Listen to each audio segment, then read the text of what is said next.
Si Yu ay isang batang mabait na lalaki na nagdusa mula sa isang mahirap na pagkabata. Hindi siya tinrato ng kanyang mga magulang ng may pagmamahal at pag-aalaga tulad ng ginagawa ng karamihan sa mga magulang. Kinukumpara siya sa isang demonyo at palagi siyang inaabuso ng salita. Sa kasamaang palad, ang berbal na pang-aabuso ay mabilis na umabot sa pisikal na pang-aabuso, at sa isang pagkakataon, sinubukan pa ng ama ni Yu na patayin siya. Bagaman nakaligtas siya, nawala niya ang kanyang mga magulang sa proseso. Pagkatapos, dinala si Yu sa isang ampunan kung saan nakilala niya ang direktor na nagpakilala sa kanya kay Mika at sa ibang mga bata. Bagaman sila'y magiliw at mabait, si Yu ay labis pa ring traumatized ng kanyang mga nakaraang karanasan at hindi niya kayang magtiwala sa sinuman. Naniniwala siya na hindi niya kailangan ng pamilya dahil mayroon na siya nito at labis siyang nagdusa mula rito. Sa kabila ng pag-aatubili ni Yu na makisalamuha, ang ibang mga bata sa ampunan ay nagbigay ng kanilang makakaya upang maging kaibigan siya at tulungan siya sa tuwing kailangan niya ito. Sa kalaunan, nagsimula nang magbukas si Yu at nakita na niya sila bilang kanyang bagong pamilya. Gayunpaman, ang kanilang masayang buhay ay hindi nagtagal ng isang nakamamatay na virus ang dumapo na pumatay sa lahat ng may edad na 13 pataas. Si Yu at ang iba pang mga bata ang tanging nakaligtas, ngunit hindi nagtagal ang kanilang kaligtasan. Ginamit ng mga bampira ang sitwasyon at nahuli ang mga bata upang alagaan silang parang mga hayop. Walang eksepsyon ang ampunan, at silang lahat ay inilipat sa isang lungsod sa ilalim ng lupa. Ngayon, 4 na taon na ang lumipas, pinipilit si Yu at ang ibang mga bata na mag-donate ng kanilang dugo araw-araw. Pero sawa na siya sa pamumuhay sa pabrika ng tao, gusto na niyang tumakas. Habang naglalabas ng saloobin kay Mika, bigla nilang nakita ang 2 vampira na malupit na tinatapakan at sinisipa ang ilang batang naglalaro sa sahig. Masakit ang puso ni Yu sa nakita, at hindi niya kayang makita ang mga bata na nagdurusa. Dahil sa galit at tapang, sinugod niya ang mga vampira upang protektahan ang mga bata. Gayunpaman, si Yu ay isang 12 taong gulang na bata lamang, at hindi siya makakalaban sa mga makapangyarihang, matatandang vampira. Isa sa kanila ang humawak kay Yu at sinabit siya sa gilid ng daanan, banta na ibabagsak siya. Si Mika, natatakot na mawala ang kanyang kaibigan, nagmamadaling humingi ng tawad para sa mga ginawa ni Yu, ngunit hindi siya pinansin ng mga vampira. Sa gitna ng lahat ng tila nawawala na, lumitaw si Ferid, isang maharlikang vampira, at pinigilan ng iba na saktan si Yu. Bumati si Mika kay Ferid ng may ngiti, at inanyayahan siya ng maharlikang vampira sa kanyang mansyon ng gabing iyon. Sumang-ayon si Mika, na nag-iwan kay Yu na naguguluhan tungkol sa koneksyon ng kanyang kaibigan sa maharlikang vampira. Nang gabing iyon, habang nakahiga si Yu sa bubungan, tinawag siya ng isa sa mga ulila para sa hapunan. Sa loob, labis na natuwa ang mga bata sa pagkain ng curry, at sinabi ng nagluluto sa kanila na pasalamatan si Mika sa pagbigay nito. Napansin ni Yu ang pagkawala ni Mika at tinanong ito, tanging malaman na pumunta siya sa mansyon ni Ferid. Napagtanto niya na marahil ay ipinagpalit ni Mika ang kanyang dugo para sa mga sangkap ng curry, at ang kaisipang iyon ay hindi siya makapag-enjoy sa pagkain. Nang umuwi si Mika kinagabihang iyon, hinarap siya ni Yu. Sa labis na kasabikan, inihayag ni Mika na nagnakaw siya ng mapa at baril mula sa mansyon ni Ferid, na nagbigay sa kanila ng pagkakataong makatakas mula sa bilangguang ito. Puno ng pag-asa, ginising nila ang ibang mga bata at naglakbay sila sa ilalim ng lungsod patungo sa kalayaan. Nang malapit na silang makarating sa labasan, lumitaw si Ferid, masayang ipinaliwanag na pinayagan niya silang galugarin ang kanyang mansyon at makahanap ng daan ng pagtakas, tanging upang malupit na durugin ang kanilang pag-asa sa huling sandali. Pagkatapos ay walang awang pinatay niya ang mga bata isa-isa hanggang sa natira na lamang sina Mika at Yu. Determinado na iligtas ang kanyang kaibigan, kinuha ni Mika ang baril at inatake si Ferid ngunit nataga siya sa kamay ng vampira. Sinabi ni Mika kay Yu na tumakbo, ngunit sa halip, kinuha ni Yu ang baril at pinaputukan si Ferid sa ulo. Habang bumagsak si Mika sa kanyang mismong dugo, desperadong sinubukan ni Yu na hilahin siya patungo sa kaligtasan, ngunit itinulak siya ni Mika palayo, hinihimok siyang umalis habang maaari pa. Habang tumutulo ang mga luha sa kanyang mukha at natatakpan ng dugo ni Mika, tumakas si Yu mula sa ilalim ng lupa.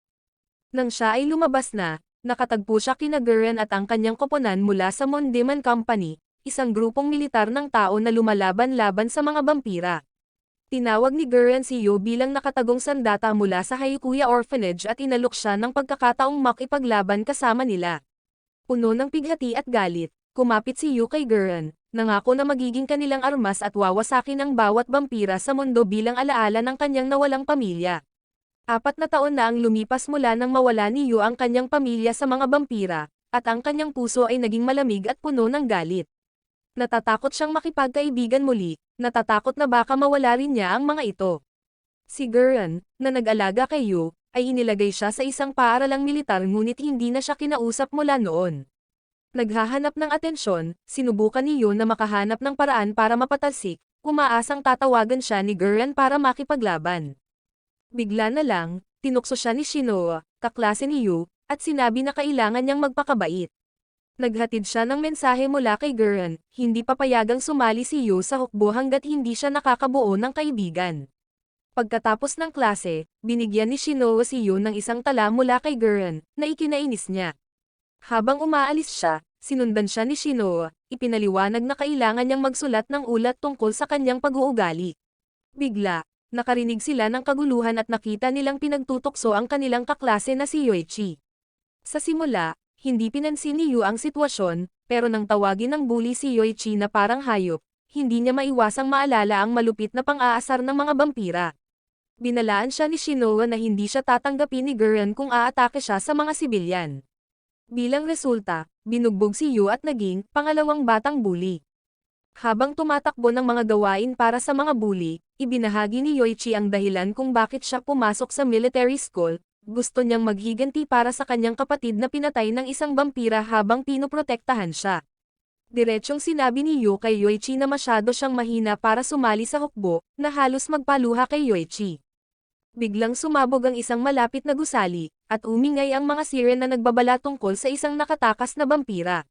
Sinabi ni Shinoa sa mga lalaki na humanap ng ligtas na lugar habang siya ay nakikipag-ugnayan sa Moon Demon Company. Nagpa siya si Yu na patunayan ang kanyang halaga kay Gurren. Ang kanyang puso ay kumakabog sa pananabik at takot, tumakbo siya pabalik sa paaralan. Kinuha ang kanyang espada, pumasok siya sa isang silid-aralan kung saan nakita niyang handa ng isabsob ng vampira ang kanyang pangil sa isang estudyante. Dumating si Yu sa tamang oras, at inilipat ng vampira ang kanyang atensyon kay Yu, nagpa siya na lang na inumin ang kanyang dugo. Ipinapakita ng vampira ang kanyang kamanghamanghang liksi at lakas. Iniiwasan ang mga palo ng espada ni Yu at sumasalakay ng mabangis gamit ang kanyang matatalim na kuko. Habang sinugod ng vampira ang batang babae na una niyang tinarget, biglang sumulpot si Yoichi mula sa wala, pinapatakbo ng kanyang bagong tapang. Sinunggaban niya ang vampira, inagaw ang atensyon nito at binigyan si Yu ng maikling pagkakataon upang umatake. Ang vampira, nagalit sa pagkaabala, ay sumugod kay Yoichi, ngunit nahadlangan siya ni Yu gamit ang kanyang espada. Hinawakan ng vampira si Yu sa leeg at tumalon sila palabas ng bintana. Sa gitna ng hangin, nagawa ni Yu na saksakin siya sa tiyan, na nagdulot sa kanya ng malakas na pag-ungol sa sakit. Ang vampira, kahit na humihina, ay nilait si Yu, sinabing iinumin niya ang kanyang dugo upang makuha muli ang kanyang lakas bago pa man dumating ang Moon Demon Company. Nang siya ay naghahanda na gawin iyon, biglang dumating si Gurren, sinaksak ang kanyang sinumpang talim sa kanyang puso at tinapos ang kanyang buhay. Nang tanungin ni Yu si Gurren kung pwede na siyang makapasok sa kumpanya, sumagot si Gurren na ayaw niya sa mga batang hindi marunong makipagtulungan at tumanggi. Noong mga sandaling iyon, nakita ni Yoichi si Yu at niyakap siya, umiiyak tungkol sa kung gaano siya nag-alala, ngunit sinuntok siya ni Yu. Binanggit ni Shinoa na kailangan na ngayong tuparin ni Gurren ang kanyang pangako dahil nakagawa na ng kaibigan si Yu, na labis na ikinagulat ni Gurren. Habang wala sa katinoan mula sa laban, napanaginipan ni Yu ang kanyang pamilya mula sa ampunan. Sinabi ni Mika sa kanya na masaya sila na nakahanap siya ng kaibigan dahil masyadong masakit ang mabuhay para sa paghihiganti. Ang kanyang pamilya ay maaari nang tumigil sa pag-aalala tungkol sa kanya. Habang naglalakad sila palayo, sinabi ni Yu na huwag silang umalis at tinawag ang pangalan ni Mika. Inabot niya ang kanyang braso at nagising sa isang kama ng ospital kasama si Yoichi sa kanyang tabi. Sinabi ni Shinoa sa kanila na inaprubahan ng hukbo ang kanilang mga aksyon, at tinanggap na sila sa Moon Demon Company. Pagkatapos gumaling, handa na si Yu na sumunod sa susunod na hakbang bilang miyembro ng Moon Demon Company. Si Gurren, na kinikilala ang paglago ni Yu, ay nagpa siya na oras na upang bigyan siya ng sarili niyang cursed deer, isang makapangyarihang sandata na pinamamahalaan ng isang demonyo. Si Yu, Yoichi, at isang bata ay sumunod kay Gurren papunta sa silid seremonya kung saan matatanggap nila ang kanilang sinumpang kagamitan. Habang naglalakad sila, ipinaliwanag ni Gurren ang kahalagahan ng seremonya ng kontrata. Bawat sinumpang gear ay naglalaman ng isa sa pinakamalakas na demonyo na nakatago sa loob, at kailangan nilang makahanap ng paraan upang matanggap ng demonyong ito upang mailabas ang tunay na kapangyarihan ng sandata. Habang nagsimula ang seremonya, dumating si Yu at kinuha ang isang espada na may berdeng talim. Sa isang estado ng tila trance, natagpuan ni Yu ang kanyang sarili na naglalakad sa isang kaharian na puno ng mga ulap. Ang atmosphere ay mapayapa, ngunit mayroong kakaiba. Naririnig niya ang kanyang pangalan na tinatawag at lumingon upang makita si Mika. Nalilito at nagdududa, hiniling ni Yu na tumigil ang demonyo sa paggaya sa kanyang pamilya. Si Mika ay nagkomento na akala niya ang pagdampi sa pinakamahina na bahagi ni Yu ay makakaapekto sa kanya, pero nagulat siya nang makita niyang hindi natitinag si Yu. Inuutusan ni Yu ang demonyo na sumuko at ibigay ang kapangyarihang hinahanap niya. Ngunit itim na usok ang lumalabas kay Mika, na bumagsak, at isang walang anyong itim na mas ang lumitaw sa kanyang lugar.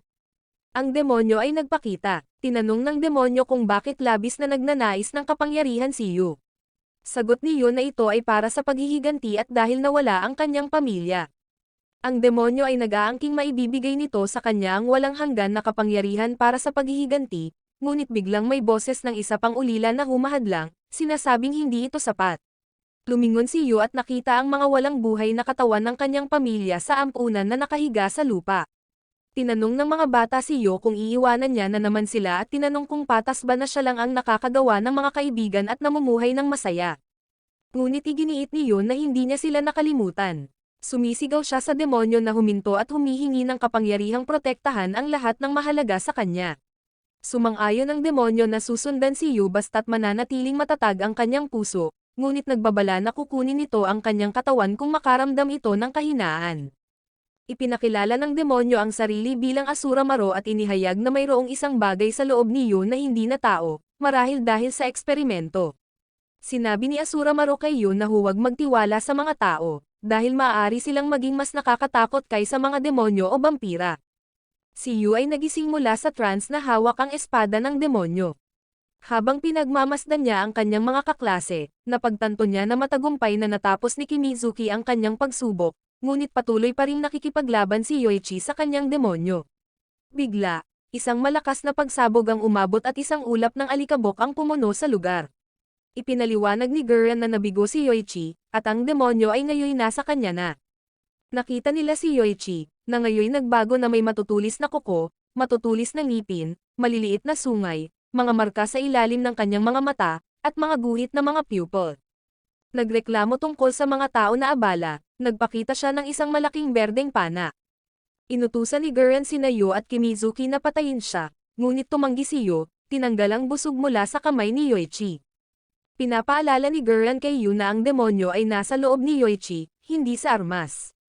Samantala, muling naranasan ni Yoichi ang masakit na alaala ng kanyang kapatid na sinabihan siyang manatiling nakatago sa ilalim ng kama habang siya ay nag-aalay ng sarili upang mapanatiling buhay si Yoichi. Pagod na sa pagtatago, idineklara niya na gusto niyang magkaroon ng kapangyarihang protektahan ang kanyang mga kaibigan at sirain ang kanyang mga kaaway. Sa sandaling iyon, nagawa niyang talunin ang demonyo at makapasa sa pagsubok.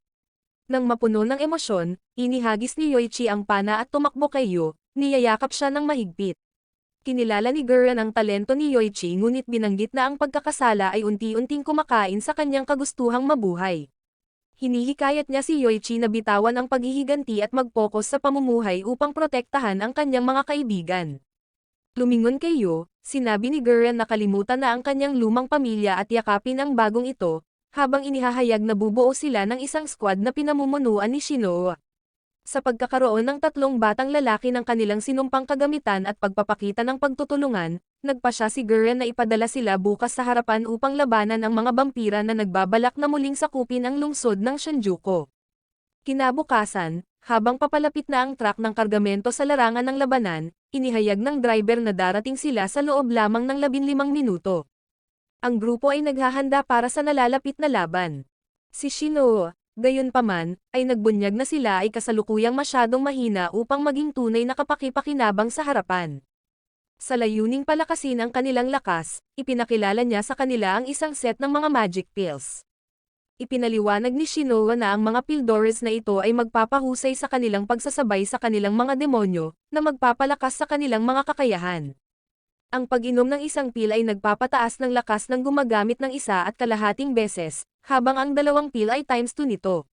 Gayunpaman, binalaan niya sila na kung uminom sila ng 3 tabletes, mabubulok ang kanilang mga internal na organ, na nagdudulot ng matinding pinsala o kahit kamatayan.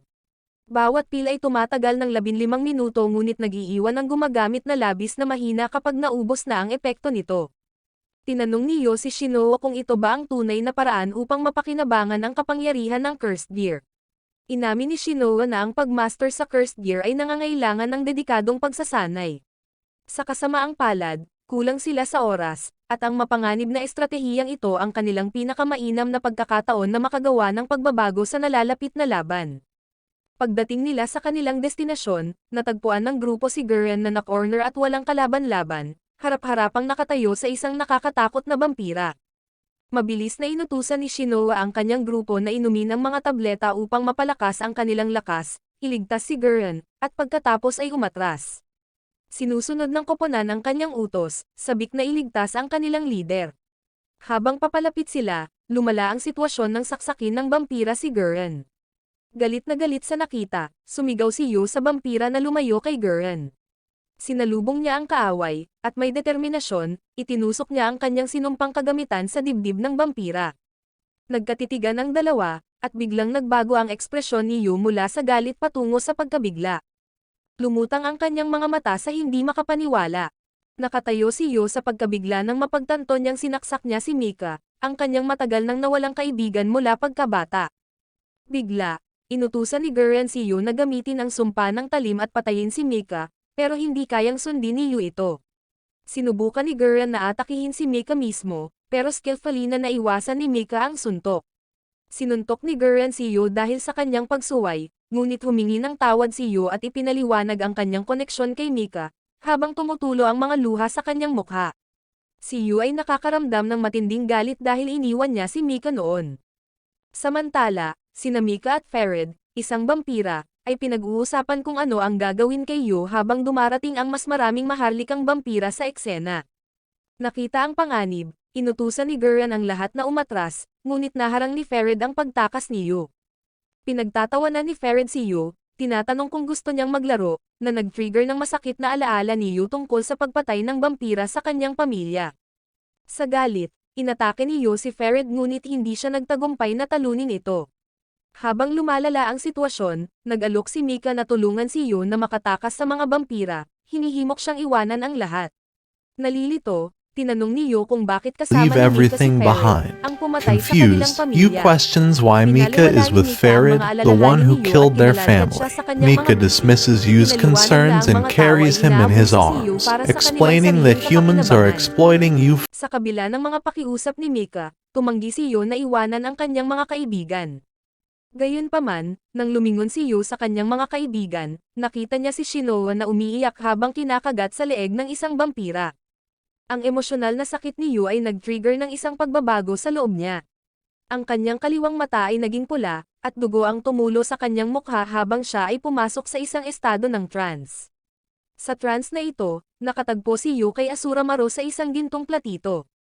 Pinaghihinalaan niyang sinusubukan siyang angkenin niya, pero itinanggi niya ito. Ipinaliwanag na natatakot siya sa halimaw sa loob niya, na tila isang Diyos na nagdadala ng paghuhukom sa mundo.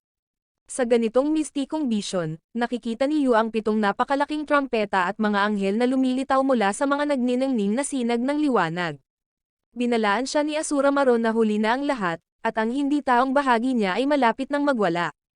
Sa tunay na mundo, nagsisimulang magbago si Yu, na ang isang mata ay naging ganap na itim at may tumutulong, sanga-sangang istruktura na tumutubo mula sa kanyang balikat. Habang si Mika ay nanunood ng may takot habang ang pagbabagong anyo ay nagpapatunay sa kanyang pinakamasamang takot tungkol sa mga tao. Sinubukan niyang kausapin si Yu, pero inatake lamang siya ni Yu, na nagwasak ng isang gasolinahan sa proseso. Si Crowley, isang makapangyarihang vampira na kumagat kay Shinoa, ay lumalapit kay Yu. Ipinukol ni Yu ang kanyang espada kay Crowley ng may napakalakas na lakas, sinira ang ilang mga gusali at nag-iwan ng isang napakalaking hukay sa kanyang likuran. Ang pagkawasak ay napakalaki, at hindi mapigilan ng mga tao na mapahanga at matakot sa napakalakas na kapangyarihan na hawak ni Yu ngayon. Si Crowley ay hindi agad natitinag sa mga atake ni Yu ngunit mabilis na napagtanto ang panganib na kanyang kinasasadlakan. Si Yu, na ngayon ay nilamon ng galit, ay tinawag ang kanyang sinumpang kagamitan at ginamit ito upang lamunin si Crowley sa isang napakataas na haliging kadiliman. Sa tuktok ng haliging kasing laki ng isang gusali, isang korona ng liwanag ang nabuo at pagkatapos ay lumawak, bumababa sa estruktura. Habang umabot ang liwanag sa ibaba, tinakpan nito ang buong madilim na masa, na nagdulot ng pagkinang at pagkatapos ay sumabog ng may napakalakas na puwersa. Pagkatapos ng labanan, napansin ni Yu si Shinoa at lumapit sa kanya, tinatangay ng pagnanais na puksain ang lahat ng makasalanan. Habang inaatake niya ito, sumulpot si Mika sa harap, isinakripisyo ang sarili upang protektahan si Yu mula sa karagdagang sakit ng puso. Sumisigaw si Gurren kay Shinoa na kaya pa rin niyang iligtas si Yu mula sa kanyang kasalukuyang kalagayan. Sa kawalang pag-asa, tumalon siya patungo sa kanya at niyakap siya, nagmamakaawa na bumalik siya sa dati. Sa wakas, nagising si Yu mula sa kanyang nabagong estado, umubo ng dugo bago bumagsak sa lupa. Sa isang yakap na puno ng luha, niyayakap ni Shinoa si Yu, habang sinusumpa ni Mika ang mundo ng mga tao. Sa gitna ng isang malawak na bunganga, mahigpit na hinawakan ni Fered ang leeg ni Gurren gamit ang kanyang malamig na mga daliri, ang kanyang tawanan ay umaabot sa mga dingding, ipinapahayag na ang halimaw ang kanyang lihim na sandata. Habang si Fered ay ngumiti, ngunit ang mga mata ni Gurren ay kumikislap sa tagumpay. Isang simpleng pagkaantala para sa mga vampira ang kanilang layunin. Mula sa malayo, nahuhuli ng matalas na mata ni Shinya Hiragi ang atensyon ni Fered. Hinila ng kanyang daliri ang gatilyo ng Byakumaru. Tatlong itaril na puting tigre, napapalibutan ng asul na apoy, ay tumalon pasulong upang sundin ang utos ng kanilang Panginoon. Huwag saktan si Gurren, utos niya.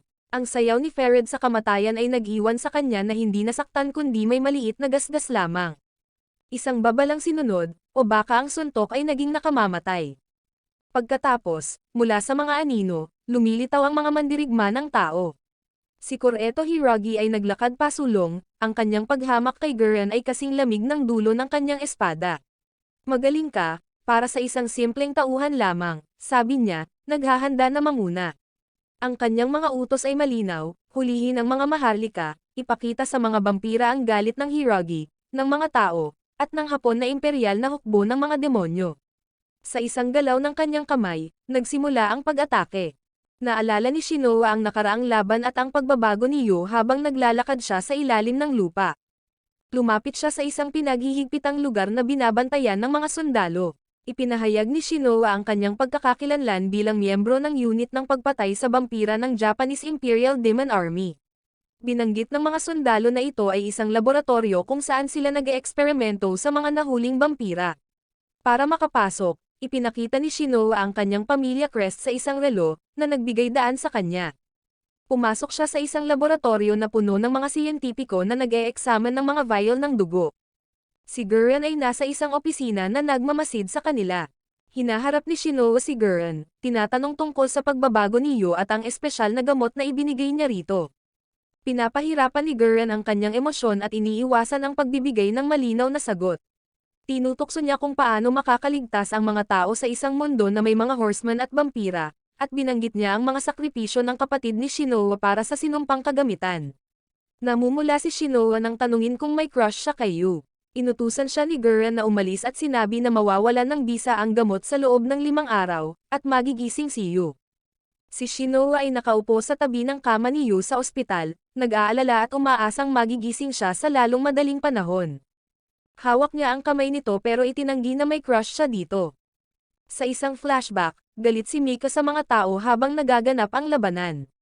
Sinubukan siyang pakalmahin ni Fered, pero gusto ni Mika na iligtas si Yu. Sa tingin ni Fered, nakakadiri ang mga pagnanasa ng mga tao at hindi niya kayang iligtas si Yu ngayon. Hinihigpitan ni Shinoa si Yu, at nagagalit si Mika. Tinanong ni Fered kung galit ba si Mika sa mga tao, pero sinabi ni Mika na tumahimik siya.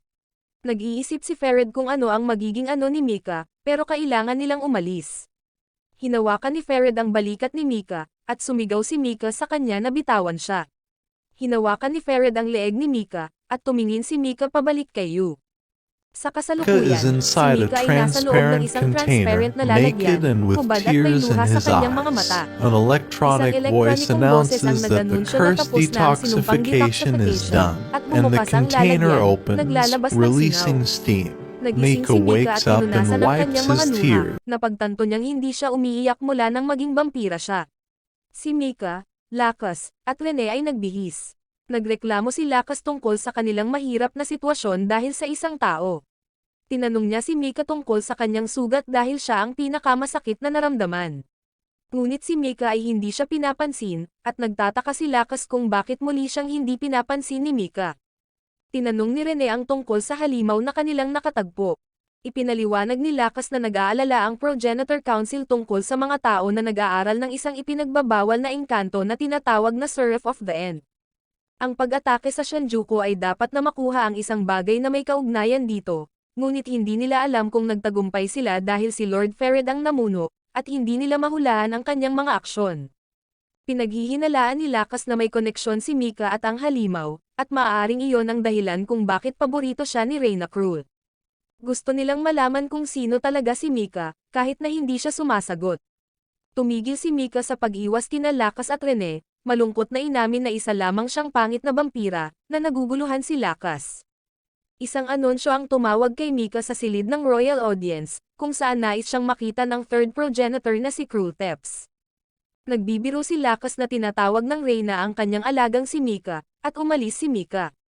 Sa isa pang gabi, nagising si Yu sa kanyang kama sa ospital na magaling na ang kanyang mga sugat. Si Yoichi, na natutulog malapit, ay nagalak na gising na si Yu. Tinanong ni Yu kung ano ang nangyari, at niyakap siya ni Yoichi, sabing ipapaalam niya sa lahat. Mabilis na sinuri ni Yu kung okay ang lahat, ngunit tiniyak ni Yoichi na siya lamang ang malubhang nasugatan at nalagay sa koma ng 7 araw. Pagkatapos umalis ni Yoichi, nakahinga ng maluwag si Yu na okay na ang lahat. Nagtataka siya kung totoo bang buhay si Mika o panaginip lang at sobrang saya niya na nagsimula siyang umiyak. Pumasok si Shinoa at tinawag siyang iyakin sa biroan, pero pinakalma siya na okay lang umiyak nang malaman niyang buhay pa ang kanyang pamilya. Masaya siya nagising na siya at umupo sa tabi niya. Tinanong ni Yu si Shinoa kung ano ang nangyari at inamin niyang hindi niya matandaan. Pinagtatawanan siya ni Shinoa, sinasabing nag-claim siyang inaantok siya at natulog sa gitna ng labanan. Ipinaliwanag ni Shinoa na bigla na lang nawala ng malay si Yu, at halos natalo na ang kanilang mga unit. Sa kabutihang palad, dumating sa tamang oras ang pangunahing unit na pinangunahan ni Koreto at Shinya Hiragi upang suportahan sila. Nagawa nilang patayin ang maraming normal na vampira ngunit hindi nila natalo ang mga maharlika. May ilang vampira na nahuli, pero marami ang nakatakas. Gusto ni Yu malaman tungkol kay Mika, kung siya ba ay kaibigan o kaaway. Masaya na siya basta buhay si Mika. Sinabi ni Shinoa sa kanya na kinuha ng mga vampira si Mika, at nagpasalamat siya sa kanya. Inutusan siya na huwag umalis sa ospital at habulin ng mga vampira mag-isa, at pumayag siya. Sa isang alaala, pagkatapos ng labanan, umatras ang squad sa isang pansamantalang base, iniiwan si Shinoa na nag-iisa sa kanyang mga tuhod. Iniisip niya si Yu, Mika, at ang kanilang pamilya. Pinutol ni Yu ang kanyang mga iniisip, pinasalamatan siya sa pag-aalala sa kanya. Napansin ni Yu ang band-aid sa leeg ni Shinoa at lumapit siya upang makita ito. Namumula si Shinoa ngunit ipinaliwanag na ininom ng mga vampira ang kanyang dugo. Pumasok si Mitsuba sa kwarto at nagalit, iniisip na may iba pang nangyayari sa pagitan ni Yu at Shinoa. Pero nagkamali lang siya, at may kagat din si Mitsuba sa kanyang leeg, na tinanong ni Yu. Nagliliwanag ang ilaw, at sinabi ni Kimizuki kay Mitsuba na tumahimik sa ospital. Pumasok si Yoichi kasama siya. Sumisigaw si Mitsuba kay Kimizuki, pero hindi siya pinansin nito at tinignan si Yu, na mukhang okay naman. Nagpasalamat si Yu sa kanya, pero itinanggi ni Kimizuki na nag-alala siya. Pinagtatawanan ni Shinoa si Kimizuki dahil nag-alala siya kay Yu kanina, na nagpatuloy sa pagpapapula sa kanya at pagtanggi dito. Sabi ni Yoichi, totoo iyon. Humingi ng tawad si Yu sa pag-aalala ng lahat ngunit natutuwa siya na buhay pa silang lahat. Sang-ayon ang Shinoa squad na kailangan pa rin niya ng medikal na atensyon. Iginiit ni Yoichi na si Yu ay mabuting tao mula pa sa simula. Nagpasya silang magpahinga hanggang ganap na gumaling si Yo at nangakong hindi magmamadali sa pagligtas kay Mika. Umalis si Kimizuki para kumuha ng inumin, at tinukso siya ni Shinoa tungkol sa pag-aalaga niya sa kanyang kapatid. Sumama si Yoichi sa kanya. Pinagtatawanan ni Shinoa si Mitsuba, pero tinutukso niya na hindi naman gumagawa ng kahit ano si Shinoa, sinasabing okay lang dahil siya ang squad leader. Sa silid ng royal audience, tinitingnan ni Reina Crueltep si Mika, na nakaupo sa harap niya. Si Lakas at Rene ay nakaupo sa magkasalungat na dulo ng isang bench sa Sanguinam. Ang grupo ni Gurren Ichinos ay kumakain sa isang kantin na walang presensya ni Gurren, napapaligiran ng mga sundalo. Si Crowley Usford ay nakaupo sa isang silya, umiinom ng dugo mula sa isang baso ng alak. Habang si Chessbell at Hornskuld ay naglalaro ng chess sa sahig. Si Shinya Hiragi ay nagbabasa ng libro sa ilalim ng ilaw ng lampara. Tinitingnan ni Koreto Hiragi mula sa bintana sa kanyang opisina ang mga guho ng Shinjuku. Ang mga papel para sa proyekto ng Seraph of the End kasama ang isang ulat ng pagsusuri ay nakalagay sa isang mesa katabi ng isang espada. Umalis sina Shinoa at Mitsuba sa kwarto ni Yo. Tumayo si Yo, isinara ang bintana, at nagtataka kung paano wala ni isa sa kanyang mga kaibigan ang namatay, at buhay pa si Mika.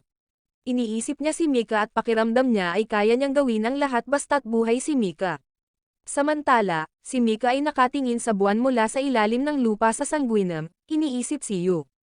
Si Yu at Mika ay parehong nangangako sa kanilang sarili na ililigtas ang isa't isa. Pumirma si Gurren ng isang ulat sa Ingles tungkol sa labanan.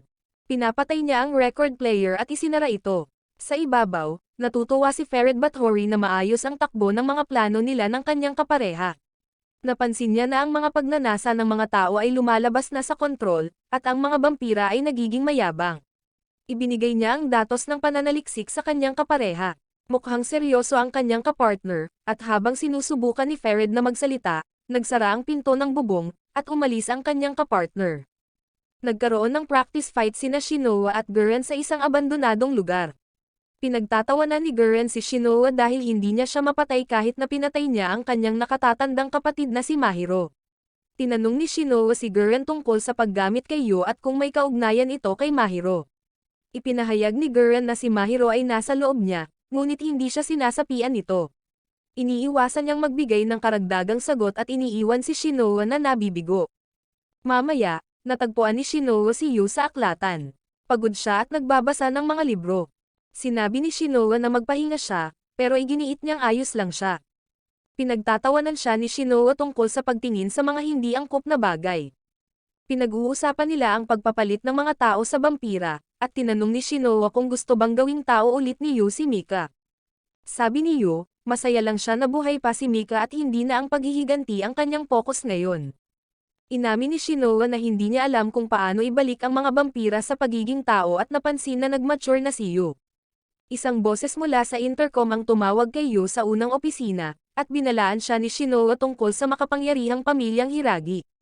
Ipinagmamalaki niya ang mataas na ranggo niya sa loob ng pamilya. Sa labas ng aklatan, nakatagpo si Yo kay Gurren, na nagsalaysay ng isang kwento at inaangkin siya. Binalaan ni Gurren si Yo na huwag masyadong maging palakaibigan sa pamilya Hiragi.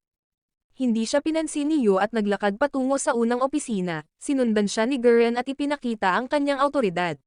Sumakay si Mitsuba sa elevator kasama si Yo at pinag-usapan ang kanyang promosyon, pakiramdam na hindi siya karapat-dapat dahil sa kanyang pinagmulan. Pinapakalma siya ni Yo at pinasalamatan siya sa pagtitiwala sa kanya.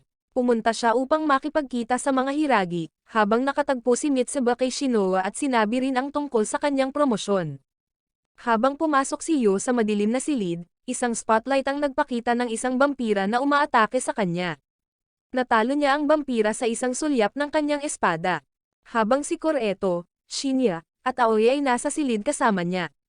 Sinubukan ni Koreto ang kasanayan ni Yo sa espada at hindi inaasahang na-activate ang kanyang sumpa. Sinubukan ni Yo na umatake mula sa likuran, ngunit hinarang siya ni Aoi. Pagkatapos, sinubukan ni Shinya ang kasanayan sa labanan ni Yo gamit ang mga long-range na atake, at nanalo si Shinya. Ipinaliwanag niya na hindi sapat ang pagsasanay ni Yo para sa ganitong laban. Ipinahayag ni Shinya na kapwa sila Yo at siya ay pinaghihinala ang mga especially iya ng vampira. Itinatanggi ni Yo na siya ay isang especially iya, ngunit inutusan siya ni Koreto na pumunta sa ibang silid, at dinala siya roon ni Aoi. Sa ibang silid, ang mga kaibigan ni Yu na sina Yoichi at Shieho ay nakatali sa mga upuan sa likod ng isang bintana. Beni-threaten ni Kureto sila para makuha ang katotohanan mula kay Yu. Kine-question ni Kureto si Yu tungkol sa kanyang nakaraan at inaakusahan siya na isang eksperimento para sa Hayakuya sect. Ang mga kaibigan ni Yu ay pinahirapan habang humihingi ng sagot si Kureto. Naalala ni Yu ang kanyang pagkabata at ang mga tanong na wala siyang kasagutan. Gusto ni Kureto na magtrabaho si Yu para sa kanya, pero hinihiling ni Yu na palayain muna ang kanyang mga kaibigan. Pagkatapos ng ilang mahihirap na sandali, pinapalayas ni Kureto si Yu, at nagbigay ng kanyang opinyon si Shinya. Sa labas, naghihintay sina Shinoo, Mitsuba, at mga kaibigan ni Yu para sa kanya. Humingi ng paliwanag si Yu kay Gurren, na umamin na iniligtas niya si Yu dahil may halaga ito. Tinanong ni Yu kung kaya rin bang iligtas ni Gurren si Mika, at sinabi ni Gurren na sila ay pamilya, at magtutulungan sila para iligtas siya. Nangangako si Gurren na tuturuan si Yu kung paano tamang gamitin ang kanyang curse gear. Sa Sanguinam, si Mika ay nasa sakit at nakatagpo si Ferid. Iminungkahi ni Ferid na dapat inumin ni Mika ang dugo ng isang bata upang huminto ang pagtanda. Pinapaalala ni Mika kay Ferid ang mga patakaran ng lungsod at sinabihan siyang pakawalan ang bata. Inanyayahan ni Ferid si Mika sa isang pagpupulong ng Progenitor Council, at pagkatapos ay iniwan niya si Mika na naghihirap sa kalye. Sa gabi, sina Yu, Shinoo, Kimizuki, at Mitsuba ay nag-e-ensayo ng kanilang Demon Weapon Affinity sa labas sa gitna ng mga abandonadong gusali. Hiningi ni Yu sa kanyang demonyong si Asura Maro na angkenin siya, ngunit sa mababang antas lamang, dahil ang mas mataas na antas ay nangangailangan ng dugo. Si Yoichi, nakatayo sa ibabaw ng poste ng ilaw, ay nananatiling alerto sa panganib. Na-detect niya ang 5 Horsemen of John na papalapit at mabilis niya itong natalo gamit ang kanyang dikuan na kapangyarihan. Ipinaliwanag niya na ang pakikipag-usap sa kanyang demonyo habang natutulog siya ay nagpapalakas ng kanyang mga kakayahan. Habang nag-e-ensayo si Yu, inuutusan niya ang kanyang espada na inumin ang kanyang dugo, na nagdudulot ng pag-aangkin ng demonyo. Nanghihina siya habang ang koponan ay nagbabantay. Habang wala sa katinoan si Yu, tinatanong ni Kimizuki si Shinoo tungkol sa interogasyon ng pamilyang Hiragi. Inamin ni Shinoo na minanipulan niya si Yu para sa kapakanan ng kanyang kapatid. Sang-ayon si Kimizuki na sumunod sa mga utos, kahit na hindi siya sang-ayon, pero gusto ni Yoichi ng katapatan at nangakong ibabahagi ang alam niya sa kanila mamaya. Sa isip ni Yu, muling binabalikan niya ang kanyang nakaraan kung saan tinatawag siyang halimaw ng kanyang mga magulang at sinisikap siyang saktan. Nakikita niya ang mga walang buhay na katawan ng kanyang pamilya sa ampunan sa labas ng apartment, at sinaksak siya ng kanyang ama, tinatawag siyang duwag. Sinubukan ni Asura Maro na wasakin siya gamit ang masakit na alaala ng kanyang nakaraan, ngunit nananatiling determinado si Yu na tuparin ang kanyang pangako at nalampasan ang ilusyon. Hinarap niya ang aparisyon ng batang Mika at inabot ito, na nagpapakita ng kanyang determinasyon na iligtas at makasama muli si Mika. Si Yu ay nagising sa totoong mundo, nararamdaman ang lakas mula sa suporta ng kanyang koponan. Sa Sanguinam, dumalo si Ferid sa isang pulong kasama si Krul at mga miyembro ng Progenitor Council. Pinag-uusapan nila ang insidente noong labanan sa Shinjuku nang subukan ng mga tao na gawing sandata ang Seraph of the End. Tinawag ni Ferid si Mika at ipinakita ang isang recording ng pagbabagong anyo ni Yu. Ilan sa mga miyembro ng konseho ang nagpakita ng pagkabigla, at iminungkahi ni Ferid na si Lestkar, isang ikatlong progenitor mula sa Europa, ay maaaring maging susunod na pinuno ng Japan sa halip na si Krul. Plano ni Krul na ipadala ang kanyang pinakamalalakas na unit upang harapin ang Japanese Imperial Demon Army na nagtitipon sa Hilaga. Nagtapos ang pulong nang may isang miyembro ng konseho na nagtanong tungkol sa batang nakatayo sa likod ni Ferid. Pagkatapos ng pulong, galit na galit si Krul kay Ferid dahil dinala niya si Mika sa Progenitor Council. Ngunit banta ni Ferid na ilalabas ang kanyang mga lihim kung siya ay masaktan. Nagkasundo sila nang may pag-aatubili na maging magkaalyado. Nagpatuloy ang pagsasanay ng koponan, at hinarap ni Kimizuki ang mas mahirap na pag-aari. Ang kanyang demonyo, si Kaseki-o, ay nang-aasar sa kanya at ipinapakita ang isang masakit na alaala ng pag-iwan sa kanyang may sakit na kapatid na si Mirai dahil sa kakulangan ng pagkain. Sa alaala, inaalok ng isa sa mga bata si Kimizuki ng kutsilyo, na nagmumungkahi na dapat niyang hayaang mamatay si Mirai. Nagulat at natakot, nagkulong si Kimizuki sa kanyang apartment upang bantayan siya. Sa ilusyon, hinihiling ni Mirai na patayin siya, tinutokso siya ng ideya ng kalayaan mula sa kanyang mga responsibilidad. Ang demonyo, na kinuha ang anyo ni Mirai, ay naririnig ang mga panloob na iniisip ni Kimizuki na siya ay nabibigatan sa pag-aalaga sa kanya. Napagtanto ni Kimizuki na mayroon din siyang mga iniisip na makawala sa sakit ng kanyang kapatid at nahihirapan sa kanyang konsensya. Si Mirai ay bumangon mula sa kama sa ilusyon at pinasalamatan siya sa wakas na pagtatapos ng kanyang pagdurusa, na nagdulot ng matinding pagkalumbay kay Kimizuki. Si Kimizuki ay nagmumuni-muni sa pagiging walang pag-iimbot ni Yo at kung paano niya isasakripisyo ang kanyang buhay upang protektahan ang mga mahal niya sa buhay, kahit na hindi sila magkamag-anak. Nararamdaman niya na ang mga katangian ni Yo ay ginagawang mas mabuting tao siya kaysa sa kanyang sarili. Sa ilusyon, nagulat si Kimizuki, ang demonyo sa pamamagitan ng pagtalikod ng kutsilyo sa kanyang sarili sa halip na sa kanyang kapatid na babae, tinapos ang pagsubok gamit ang kanyang panloob na lakas. Pagkagising, hinamon ni Kimizuki si Yo gamit ang kanyang pinahusay na kapangyarihang demonyo, at pareho nilang ipinakita ang kanilang mga upgraded na kakayahan. Nagpatawag si Kimizuki ng isang lumulutang na kabaong na nagbibilang pababa hanggang 0, na nagdaragdag sa tindi ng pagsasanay. Gamit ang kanyang lakas at kapangyarihang demonyo, lumikha si Yo ng arco ng mga lumulutang na katana, na nagulat si Kimizuki. Ipinapana niya ang mga nakalutang na katana na itinapon sa kanya, ilan sa mga ito ay sumasabog kapag tumama sa mga nakapaligid na bagay. Pansin ni Shinoa na ang lahat ng tatlong may hawak ng itim na armas ay nagpakita ng mga pambihirang kakayahan na lampas sa kanilang antas ng pagsasanay. Nagtataka siya kung saan nakuha ni Guren ang mga ito at pinaghihinalaan na maaaring itinatago ni Guren ang kanilang mga detalye mula sa mga mas mataas na ranggo na opisyal at maaaring naganap ang eksperimento sa tao. Mamaya, tiningnan ni Shinoa at Mitsuba ang kanilang mga file at kasaysayan, na parehong na-delete.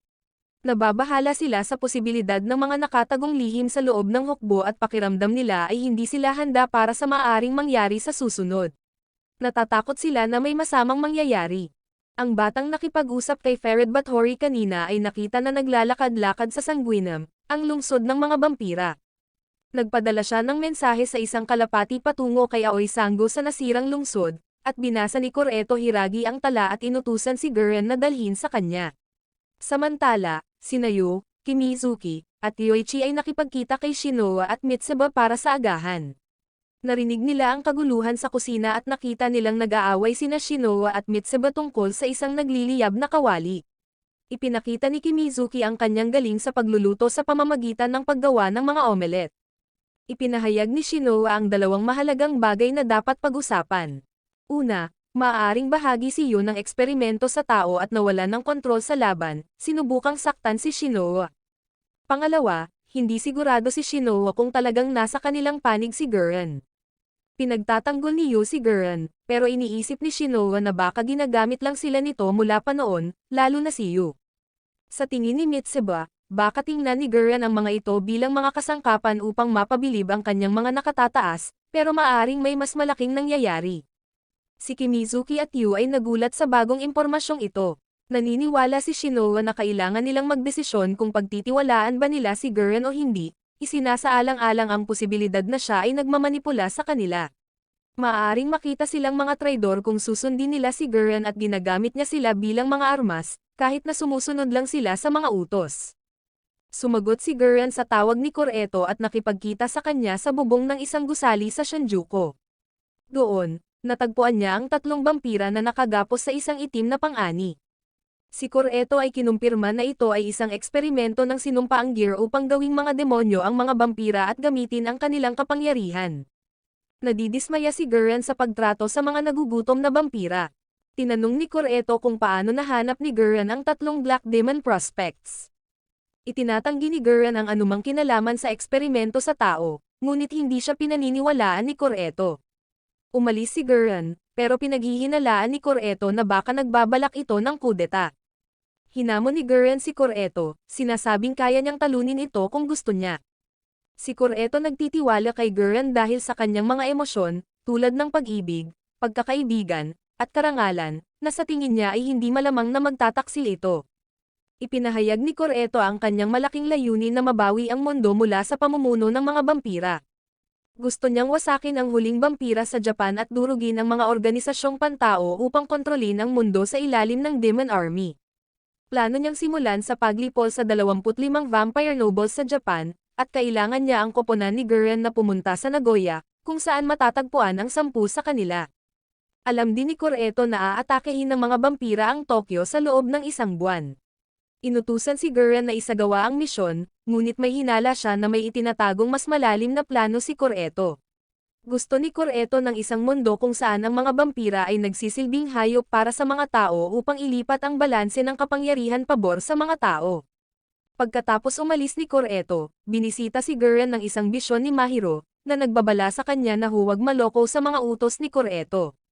Sinabi niya kay Gurren na dapat niyang sundin ang kanyang mga utos sa halip dahil siya lamang ang makapagkakaloob ng kanyang hindi tinukoy na kahilingan. Pinalayas siya ni Gurren, at siya ay nawala sa kanyang kaluluwa. Samantala, si Yu ay nakatayo sa bubong, nalulumbay sa kanyang mga iniisip. Sumama si Shinoa sa kanya at pabirong nagmungkahi na baka tinitingnan niya ang isang babae na nagbibihis. Tinanong ni Yu si Shinoa tungkol sa insidente kung saan muntik na niyang mapatay ito, at sinabi niya rito na huwag na lang itong alalahanin. Pareho nilang isinasaalang-alang ang posibilidad na pinlano ni Gurren na mawala ng kontrol si Yu sa laban. Hiningi ni Yu kay Shinoa na pangako ang mananatili siya sa kanyang tabi, dahil siya ang nagbalik sa kanya sa dati nitong kalagayan pagkatapos ng pagbabagong anyo. Nagpa siya si Yu na mananatili siya kay Gurren, na itinuring niyang pamilya mula pa noong simula. Nakikita niya ang natitirang bahagi ng kanyang squad bilang kanyang mga bagong kapatid, at hindi niya maiiwasan si Mika sa kanyang pamilya. Naniniwala si Yu na hindi mo dapat talikuran ang pamilya, kahit na sila ay hindi kano-ano sa dugo.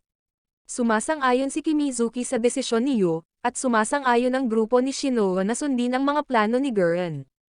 Si Mika, na gutom sa dugo, ay pumunta sa silid ng trono ng Sanguinam, kung saan inihahanda ni Krul ang kanyang dugo. Pinilit niyang uminom mula sa kanyang leeg ngunit agad siyang humingi ng tawad. Humihingi si Mika ng dagdag na serum na inumin kapag wala si Krul, ngunit binalaan siya nito na hindi ito tatagal ng walang hanggan, at sa huli, kailangan niyang uminom mula sa isang tao. Tinanong ni Mika kung bakit hindi pinatay ni Krul si Yu, ayon sa utos ng Progenitor Council. Nakikita ni Krul si Mika bilang kanyang alaga at madali siyang pinapapailalim. Ipinahayag niya ang kanyang plano na gamitin ang Seraph of the End para sa kanyang sarili sa isang huling laban sa mga tao. Para iligtas si Yu, kailangang magtago ni Mika mula sa parehong panig ng tao at vampira, at kung mabigo siya, ituturing siyang traidor ng pareho at ang mundo ay magiging laban sa kanya. Sinabi ni Shinoa kay Gurren na parehong natapos na nina Yu at Kimizuki ang kanilang pagsasanay sa Demon Possession. Ibinahagi ni Gurren sa kanya ang isang bagong misyon, na kinabibilangan ng pagpatay sa mga vampira sa Nagoya. Sa panig ng mga vampira, naghahanda sina Rene at lakas ng mga eroplano para sa labanan, at tumanggap din ng utos si Mika na sumali sa laban. Sa isang laboratorio, pinangangasiwaan ni Kureto at Aoi ang mga siyentipiko na nagsasagawa ng mga pagsusuri kay Mirai, pinipilit siyang umabot sa mapanganib na antas sa kabila ng panganib sa kanyang buhay. Si Kimizuki ay nagmamaneho ng squad ni Shinoa sa nasirang lungsod papunta sa kanilang misyon. Nagbibiro si Shinoa tungkol sa pagpunta sa mga hot spring, pero tinuwid siya ni Mitsuba. Sinabing papunta sila sa Abina rest stop upang maghanda para sa ambush ng mga vampire nobles sa Nagoya. Nag-aalala si Yu kung nandoon si Mika. Bigla, nahadlangan sila ng 4 na mangangabayo ni John. Sinusubukan nilang iwasan ang mga ito, ngunit may mga karagdagang kaaway na lumalabas. Habang si Mitsuba at Yoichi ay lumaban pabalik gamit ang kanilang sinumpang kagamitan. Ginamit din ni Yu ang kanyang kapangyarihang demonyo upang talunin ang mga kaaway sa kanilang daraanan. Matapos ang ambush, niloko ni Shinoa si Kimizuki na iwan si Yu sa pamamagitan ng pagliko ng kotse. Umalis ang grupo nang wala si Yu, nagbibiro pang nagpaalam habang nag-aalangan. Si Gurren, kasama sina Sugar at Sayuri, ay natapos na ang pag-scout sa rest stop. Nakakita si Goshi ng isang magazine na may mga modelo sa bikini at nagbiro tungkol sa mga babae sa kanilang koponan na hindi nagsusuot ng bikini. Nag-alok si Sayuri na magsuot ng isa kung gusto ni Gurren, na nagpatuloy sa kanyang pamumula. Sinabi ni Goshi kay Gurren na tinitingnan ni Mito ang mga vampira at kinumpirma na wala. Hindi pinansin ang mapaglarong usapan, tinawag ni Gurren ang mga miyembro ng Moon Demon Company. Napansin niya si Shinya na dumating sakay ng pulang sports car, na siya mismo ang nagmaneho. Sumama si Shinya sa kanila matapos malaman ang tungkol sa misyon kung saan 100 sundalo ang haharap sa mga maharlikang vampira at inaasahang isasakripisyo. Samantala, dumating ng huli ang squad ni Shinoa para sa pulong dahil iniwan nila si Yu bilang isang biro. Biro ni Kimizuki ang pagsisisi kay Shinoa at Mitsuba para sa pagkaantala. Nagpatuloy si Guren sa briefing, at nang makita niyang sumisilip si Shinoa, pinagsabihan niya ito dahil hindi sumusunod sa mga patakaran ng hukbo at binigyang diin ang kaseryosohan ng sitwasyon.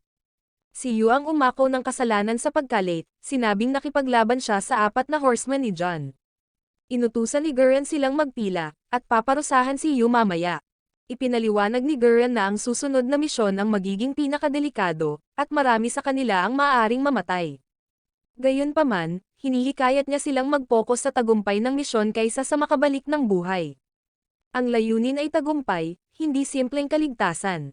Pagdating ni Yu sa nasirang pahingahan, nahaharap siya sa parusa dahil sa pagka-late sa pulong. Humanga si Guren kay Yu dahil tinanggap nito ang pagkakamali para sa kanyang mga kasama, kahit na hindi naman ito kasalanan ni Yu. Tinawag ni Guren si Goshi para lumikha ng ilusyon na si Yu ay nasa panganib, ngunit nakita ito ni Shinoa at pinawalang bisa ang engkanto.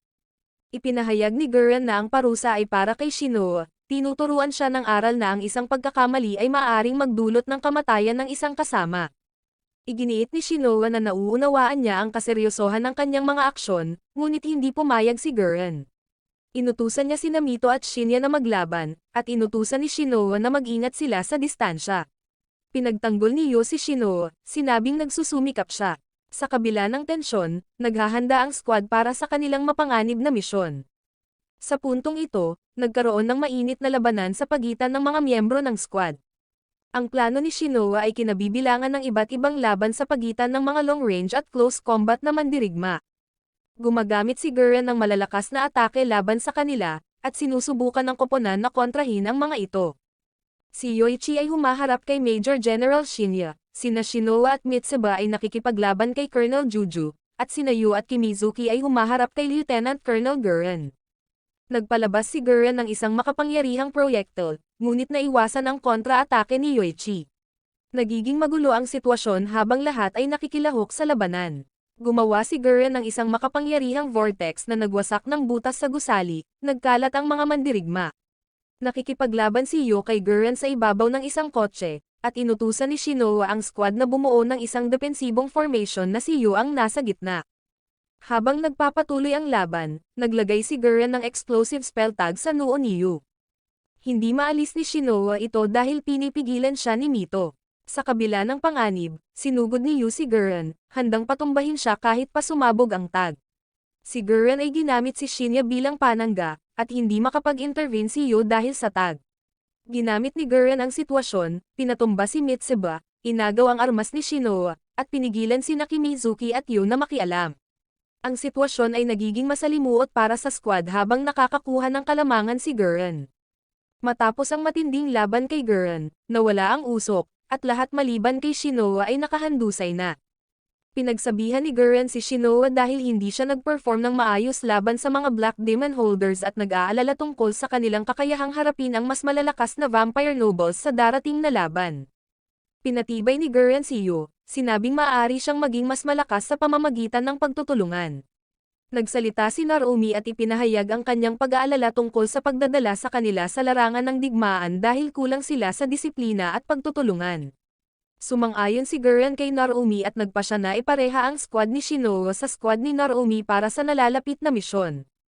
Sa isa pang eksena, si Mika ay nasa isang sirang komunidad kung saan nakatagpo siya ng mga batang tumatakbo mula sa mga vampira. Nasaksihan niya si Lakas na umiinom ng dugo ng isang batang babae at pinagnanasaan ang dugo nito. Ang mga nahuling bata ay inilalagay sa mga helicopter bilang handog para sa mga maharlikang vampira sa Nagoya. Sinabi ni Mika kay Lakas na hindi siya interesado sa dugo ng tao at pinapanatili ang sarili gamit ang mga ampule ng dugo ni Kroll. Gayunpaman, alam niya na maaaring hindi magtagal ang dugo ni Kroll para sa kanya. Ang pagnanasa sa dugo ng tao ay nagiging labis na, at muntik nang magpatalo si Mika sa kanyang mga pagnanasa nang pinigilan niya ang isang babae sa lupa, ngunit nagawa niyang kontrolin ang sarili nang makialam si Lakas, at umalis sila sakay ng eroplano. Nagbigay si Gurren ng isang motivational speech sa isang malaking grupo ng mga unit na nag-aalis ng mga vampira, kabilang ang Moon Demon Company. Sinabi niya sa kanila na kailangan nilang magtagumpay sa kanilang misyon at bumalik na may tagumpay. Pagdating sa Nagoya, parehong naghahanda ang squad ni Shinoa at ang squad ni Narumi upang ambushin ang ika-15 progenitor, si Lucal Wesker. Sila ay bahagi ng isang mas malaking plano upang sabay-sabay na alisin ang 8 maharlikang vampira sa pamamagitan ng pinagsamang pag-atake. Ilan sa mga miyembro ang nagdududa sa pagtitiwala sa squad ni Shinoa sa mataas na pusta na misyon na ito, ngunit sinisiguro ni Yu na siya ay seryoso at determinado na protektahan ang lahat. Kinumpirma ni Shinoa na hindi nila pipigilan ang sinuman, at nagbigay si Yayoi ng impormasyon tungkol sa oras ng pagdating ng target. Si Yoichi, isang long-range fighter, ay sinusuportahan ni Shinya habang pinapanood nila ang mga vampira mula sa isang radio tower, naghahanda para sa laban. Gumagamit si Yoichi ng kanyang curse gear upang magmasid sa mga vampira sa ibaba, at nakita ni Shinya ang maharlikang kanilang tina-target. Ang maharlika, si Lucal Wesker, ay nakitang nag-e-enjoy ng isang baso ng dugo mula sa isang batang babae. Pinag-uusapan niya ang mga utos ni Kroll na sirain ang Japanese Imperial Demon Army kasama ang kanyang katulong na si Esther Lee. Isinasaalang-alang nila kung susundin ba nila ang mga utos na ito dahil sila ay bahagi ng isang magkalabang pangkat sa ilalim ng ikatlong progenitor na si Lescar. Bigla, inatake ni Lucal si Esther ng walang babala at pinigilan ang mga atake ng sniper mula kina Shinya at Yoichi. Ang pinagsamang putok ng sniper ay senyales ng pagsisimula ng pag-atake, at parehong kumukuha ng curse enhancement supplement ang dalawang koponan. Madaling napigilan ni Lucal ang mga atake ni Nayo, Kimizuki, at Shinoa at kinuha ang pang-ani ni Shinoa, pinapaikot siya kasama ang armas ni Narumi. Pumasok si Yo upang protektahan si Shinoa, at tinawag ni Mitsuba ang isang demonyo upang ipagtanggol si Yu. Sa sandaling nakipaglaban si Kimizuki kay Lucal ngunit na-disarm siya, at bago pa man makapag-atake si Lucal, inatake siya ni Nataro, Rika, at Yayoi. Gumamit si Shusako ng kanyang curse gear upang pigilan si Luto na muling magtipon. Patuloy ang sabay na atake ni Nayo at Narumi kay Lucal, ngunit mabilis niyang pinutol ang sariling braso na nakabihag ng kadena ni Shusako at tumalon palayo. Ang koponan ay nagpapanatili ng kanilang formation, pinipigilan si Lucal na sumama sa ibang mga maharlika sa lungsod. Napagtanto ni Lucal na ito ang mga tao na binanggit ni Kroll at kinikilala ang kanilang lakas. Nag-isip si Kimizuki ng plano upang akitin si Lucal sa kanilang formation sa pamamagitan ng paghamak sa kanya at pagpisil sa kanyang naputol na braso. Nagalit si Lucal at inatake si Kimizuki ngunit pinigilan siya ng natitirang miyembro ng squad, kasama sina Shinya at Yoichi. Nakapagtiis si Lucal sa kanilang mga atake ngunit sa huli ay natalo siya ng isang hampas mula kay Yu. Sa kabila ng kanyang sugat, tumanggi si Lucal na matalo ng mga tao. Kinuha niya ang espada ni Yayoi at ginamit ito upang saksakin ang sarili, pinili niyang tapusin ang kanyang buhay sa kanyang sariling paraan kaysa matalo ng mga tao. Ang kanyang katawan ay naglalaho sa harap ni Narumi. Matapos matagumpay na talunin ang vampira na maharlika na si Lucal, pinuri ng Team Shinoa at Team Narumi ang isa't isa para sa kanilang mga taktika at sa pagkapanalo sa mahirap na laban. Nagtitiwala sila na kaya rin nilang talunin ang iba pang mga maharlikang vampira. Samantala, ang squad ni Gurren ay humaharap sa isa pang maharlikang vampira na nagngangalang Mel Stefano. Nagawa ni Gurren na talunin siya, ngunit ang laban ay mahirap at nakakapagod. Sa panahong ito, lumitaw si Eito Kusunoki, isang miyembro ng squad ni Gurren, na labis na sugatan at iniulat na nabigo ang kanilang misyon na iligtas ang mga bihag at marami sa mga sundalo ang napatay. Ang natitirang mga sundalo ay kinidnap upang iligaw si Gurren sa isang bitag. Sa kabila ng masamang balita, nananatiling determinado si Gurren at nagpasya siyang makipagtulungan sa mga squad ni Narumi at Hiragi upang maglunsad ng pinagsamang atake laban sa ika-13 progenitor, si Crowley Usford. Si Crowley Usford ay may mga bihag at naghihintay na magtagumpay ang bitag, habang siya ay nasa isang gusali ng gobyerno na nag-iisa at nagbabasa ng mga dokumento.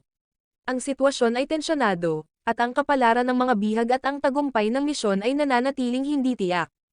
Sa loob ng Nagoya City Hall, si Crowley, isang maharlikang vampira, ay nagbabasa ng mga dokumento tungkol sa mga hindi tinukoy na eksperimento habang naglalaro ng chess kasama si Hornskull. Si Chess Bell, isa pang vampira, ay umiinom ng dugo mula sa isa sa mga bihag.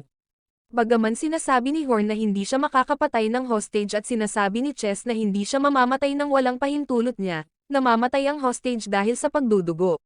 Kinuha ni Crowley ang espada ng namatay na hostage at sinubukan ang kapangyarihan nito kay Chess, inilagay siya sa pader.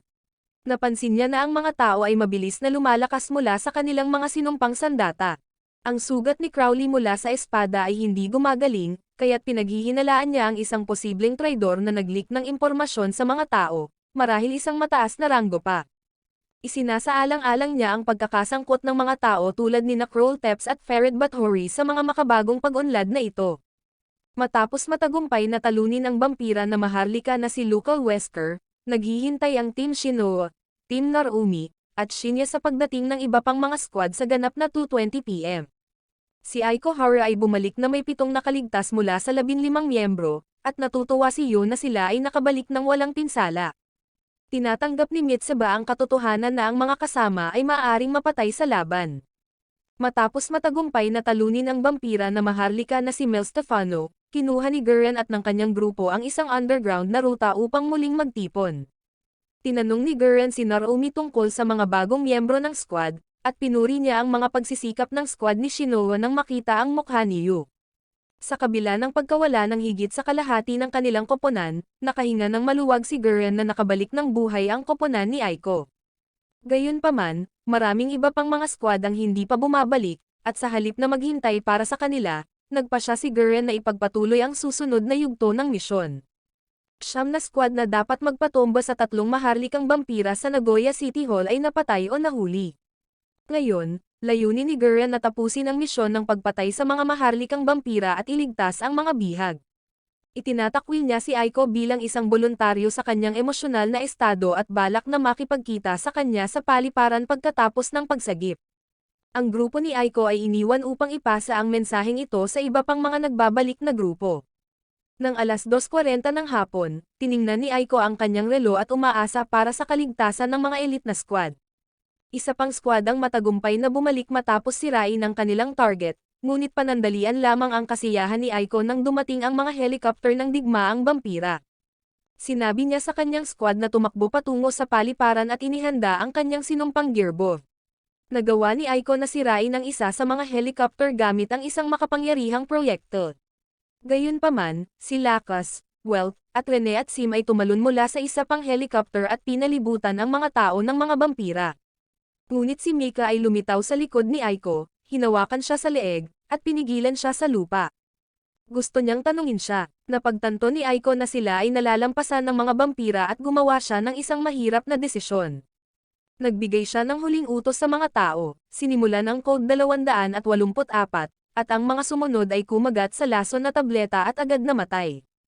Habang papalapit na si Aiko sa pil, pinigilan siya ni Mika. Iniligtas siya mula sa pagdudusa para sa impormasyon ng mga vampira. Sa sitwasyong ito, may tanong si Mika kay Aiko habang malayo sila sa ibang mga vampira. Tinakpan niya ang kanyang bibig at sinabi na magpanggap siyang patay para hindi malaman ng mga ito na buhay pa siya. Tinanong ni Mika kung kilala niya ang isang tao na ang pangalan ay Yuichiro Hayakuya, at mula sa kanyang reaksyon, nahulaan niya na kilala niya ito. Binalaan niya siya na sabihin ang lahat kung gusto niyang mabuhay. Nagagalit si Mika kay Aiko nang tawagin niyang kasama si Yu, at hinihingi niyang malaman kung ano si Yu sa kanya. Napansin sila ni Lakas, pero nagkunwari si Mika na nagpakamatay na si Aiko upang lokohin ang ibang mga vampira. Nalaman ni Aiko na papunta ang mga vampira sa City Hall, kung saan naroon si Lord Crowley, at kung saan papunta sina Gurren at ang kanyang koponan. Hawak niya ang kutsilyo sa lalamunan ni Mika upang pigilan silang gumalaw at bantang papatayin siya kung may gagawin sila. Gusto siyang hulihin ng mga vampira para sa impormasyon, at si Mika ang sisisihin kung siya ay mamatay. Binalaan ni Aiko sila na huwag pumunta sa City Hall dahil lahat sila ay mapapahamak. Nagulat si Mika at tinanong kung bakit siya magtitiwala sa kanya, na sinagot niya sa pamamagitan ng pagbanggit na tinatawag niya si Yu ng palayaw. Sinubukan ni Aiko na atakihin si Mika, pero na-disarm siya nito at pinanatili siyang ligtas habang nag-aakto silang parang walang nangyayari sa ilalim ng mapanlikhang mga mata ni Lakas at Rene. Sinipa ni Aiko si Mika at humingi ng mga garantiya na hindi siya papatayin kung isisiwalat niya kung saan papunta ang mga tao na umatake. Nilinlang niya sila sa pamamagitan ng pagsasabing ang pangalawang tropa ng Japanese Imperial Demon Army ay nagbabalak na atakihin ang Botanical Garden sa Higashiyama Park upang patayin ang ika-17 progenitor, si Zane Lindau. Nagpa siya ang mga vampira na pumunta sa Botanical Garden upang kumilos batay sa impormasyong ito, natatakot na magkakaroon ng problema kung alam nila ito at wala silang ginawa. Matapos umalis si Mika kay Aiko, nakaramdam siya ng kawalang pag-asa at humiling na patayin siya nito. Tumanggi si Mika at sinabi sa kanya na siya na lang ang gumawa nito, pero hindi niya magawa dahil baka magduda sina Lakas at Rene sa kanyang impormasyon. Nagpa siya si Mika na makisabay sa iba, pero inutusan siya ni Rene na isama si Aiko dahil makapagbibigay ito ng mas maraming impormasyon. Si Aiko ay nag-aatubiling pumayag na sumama sa kanila. Gayunpaman, napagtanto niya na sa huli ay papatayin siya nila at nagpa siya siyang kunin ang sitwasyon sa kanyang sariling mga kamay. Bumunot siya ng baril kay Mika pero hindi tumama, at tumugon siya sa pamamagitan ng pagpatay sa kanya gamit ang kanyang espada. Nagsinungaling si Mika kay Lakas, sinabing hindi mahalaga ang impormasyon ni Aiko at dapat silang mag-focus sa pagprotekta sa ika-17 progenitor. Nagkunwari siyang duda sa impormasyon at nagpa siya na magtungo sa City Hall mag-isa, kasama ang 5 sundalo bilang takip. Habang umaalis sila sa helikopter, nag-iisip si Mika tungkol kay Aiko. Nagtataka kung pinrotektahan ba niya si Yu o ginagamit lang siya nito. Sinabi niya sa mga vampira na kasama niya na sundan siya upang imbestigahan ang City Hall, determinado na mahanap si Yu. Samantala, pinagmamasdan ni Yu, Shinoa, at Gurren ang mga bihag na nakatali sa mga krus na gawa sa kahoy mula sa tuktok ng isang gusali. Naghahanda silang ilunsad ang kanilang atake sa mga vampira sa City Hall. Pumunta sina Rene at Lakas sa Botanical Gardens upang protektahan ang ika-17 progenitor, si Zane Lindau, batay sa maling impormasyon na ibinigay ni Aiko. Samantala, si Mika ay kumuha ng 5 sundalo at nagpunta sa City Hall kung saan papunta si Yu. Determinado siyang hanapin at harapin si Yu. Sa kabilang panig, sina Shinoa, Yu, at ang kanilang grupo, kasama ang grupo ni Narumi at ang Moon Demon Company, ay naghahanda na atakihin ang mga maharlikang vampira na sumakap sa Nagoya City Hall. Mayroong 26 na bihag na nakatali sa mga krus sa labas, at alam nilang ito ay isang bitag. Ngunit determinado si Yu na iligtas sila. Sinusubukan ni Gurren ang reaksyon ng mga vampira sa pamamagitan ng pagbaril sa kanila mula sa malayo. Ang mga target para sa pag-atake ay ang ika-13 progenitor, si Crowley Usford, at ang ika-17 progenitors, sina Chesbel at Hornskull. Ang kanilang prioridad ay panatilihin ang kanilang bilang at pagkatapos ay iligtas ang mga bihag. Kung ang kaaway ay masyadong malakas, susuko sila sa pagsagip sa mga bihag. Ang layunin ay pigilan ang mga vampira sa Nagoya at bumili ng oras para makapaghanda ang pangunahing unit ng hukbo ng imperial na hukbong demonyo ng Hapon na pumunta sa Shinjuku. Ang mga kamakailang misyon ay talagang mga panggulo para sa mas malaking plano. Sa kabila ng mahirap na sitwasyon, determinado si Shinya na gawin ang kanilang makakaya sa misyon na ito. Siya at si Yoichi, parehong mahuhusay na mamamaril, ay naghahanda na mag-sniper mula sa malayo. Si Narumi at Shinoa ang nanguna sa kanilang mga koponan sa porma ng pag-atake. Si Shinya at Yoichi ay nakapwesto upang mag-sniper sa City Hall. Nakita ni Yoichi ang vampira na maharlika na si Crowley sa ika-5 palapag. Humiling si Yoichi ng pahintulot na bumaril, at pinayagan siya ni Gurren. Nagpakawala si Yoichi ng isang makapangyarihang atake, ngunit madali itong iniiwasan ni Crowley, na nagpapakita kung gaano siya kalakas. Napagtanto ni Yu at ng iba pa na si Crowley ay isa sa mga vampira na tinalo sila noon at uminom ng kanilang dugo. Naiintindihan nila na ang pag-atake kay Crowley ng direkta ay magiging walang kabuluhan, kaya't nagmungkahi si Shinya ng 2 opsyon, o barilin ang mga bihag at tumakas o hatiin ang mga kaaway, iligtas ang mga bihag, at umatras. Matigas na tinutulan ni Yu ang ideya ng pananakit sa mga bihag, at tinanong ni Shinoa si Gurren para sa kanyang desisyon. Iminungkahi ni Narumi na patayin ang mga bihag at umatras, pero nagalit si Yu at tumutol dito. Ipinaliwanag ni Narumi na may mga kaibigan siya sa mga bihag at kaya nag-aalala siya para sa kanilang kaligtasan. Ipinapahayag ni Shinoa na ang misyon ay isang panggagaya upang ilihis ang atensyon ng mga vampira mula sa pangunahing unit ng hukbo. Pinagtibay ni Gurren ang plano. Sasalakayin nila ng agresibo upang paniwalain ng mga vampira na sila ang pangunahing unit, ngunit kung hindi sila mananalo, umatras sila at lilipat sa ibang lokasyon. Matapos ang kanilang nabigong pag-atake, nagpa siya sina Crowley at ang kanyang mga kasama na hintayin ang kanilang mga kaaway na gumawa ng isa pang hakbang. Pinaghihinalaan ni Crowley na may mga plano ang mga tao na talunin ang mga maharlikang vampira at naniniwala siyang maaaring may iba pang layunin na naglalaro, posibleng kinasasangkutan si Ferid na naghahanap ng impormasyon. Plano ni Crowley na hulihin ang commander ng mga puwersang tao upang makakuha ng impormasyon. Samantala, ang squad ni Gurren at Shinya ay nagplano na atakihin si Crowley ng harapan habang ang squad ni Narumi at Shinoa ay nagliligtas sa mga bihag. May praktikal na plano si Gurren na lumaban at umatras upang bigyang prioridad ang pagliligtas sa mga bihag at matiyak ang kanilang kaligtasan. Nagset sila ng 5 minutong limitasyon para iligtas ang mga bihag at umatras sa paliparan ng Nagoya. Habang naghihintay sila ng tamang pagkakataon para umatake, itinakda ng koponan ang kanilang mga alarma para umatras sa isang tiyak na oras. Binibigyang diin ni Shinoa na lahat ay dapat umatras ng walang tanong, kahit na nangangahulugan itong iiwan ng isa. Sang-ayon si Nayu at ang iba pa sa plano at kinikilala ang kahalagahan ng pagtutulungan at pagliligtas sa kanilang mga kaibigan, kahit sa mga mahihirap na sitwasyon. Nagsimula ang misyon sa isang maliwanag na pagsabog, na nagbigay signal sa squad na atakihin ang City Hall. Pinangunahan ni Gurren ang pagsalakay, pinapatay ang mga vampira gamit ang kanyang espada, habang si Namito at Sayuri ay gumagamit ng kanilang sinumpaang kagamitan upang madaling talunin ang mga vampira. Habang si Goshi ay gumagamit ng kanyang spell ng ilusyon upang lumikha ng hitsura ng mas maraming sundalo na umaatake sa City Hall, na nagdudulot ng pagkaabala sa mga vampira at nagpapahintulot sa squad na magpatuloy. Matagumpay na pinakawalan ni Narumi ang ilang mga bihag at inutusan ang kanyang koponan na gawin din ito. Nakipaglaban si Gurren kay Crowley, isang makapangyarihang maharlikang vampira, ngunit natalo siya at naitapon sa gusali ng City Hall. Sinubukan ni Shinya na tumulong pero siya rin ay itinapon sa gusali.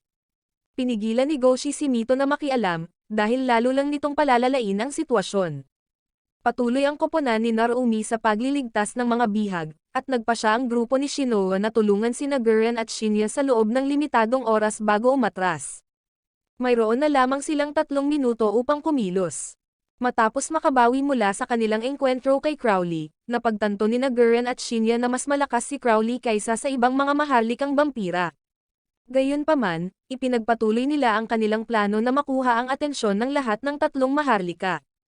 Dumating si Crowley, kasama sina Skuld at Chess, na nakagambala sa kanilang plano ng pagtakas. Samantala, tumatakbo ang squad ni Shinoa patungo sa ika-4 na palapag, ngunit may lihim na plano si Shinoa at inutusan silang sundan siya nang hindi na nagpapaliwanag pa. Nakipaglaban si Gurren kay Crowley, ngunit madaling naiiwasan ng maharlika ang kanyang mga atake. Ang mga pagtatangkang hadlangan ni Shinya ang kanyang pagbaril gamit ang baril ay pinigilan din nina Chess at Horn. Inilabas ni Gurren ang kanyang cursed deer, si Mahiro, at sinubukan ni Shinya na mag-shoot ng sistema Tiko, ngunit nagawa ni Crowley na pigilan ang kanyang mga atake. Gumawa si Gurren ng isang distraction upang makatakas kasama si Shinya, ngunit mabilis silang nahabol ni Crowley. Sinubukan nilang tumakbo muli, ngunit lumitaw si Crowley sa harapan nila sa pamamagitan ng pagwasak sa isang pader. Si Gurren ay nag-alay ng kanyang sarili upang protektahan si Shinya at nasugatan ng espada ni Crowley. Gayunpaman, nagpa siya si Crowley na huwag patayin si Gurren, dahil may mga tanong siya para dito. Sinabi ni Gurren kay Shinya na umatras at kunin ang pamumuno sa misyon.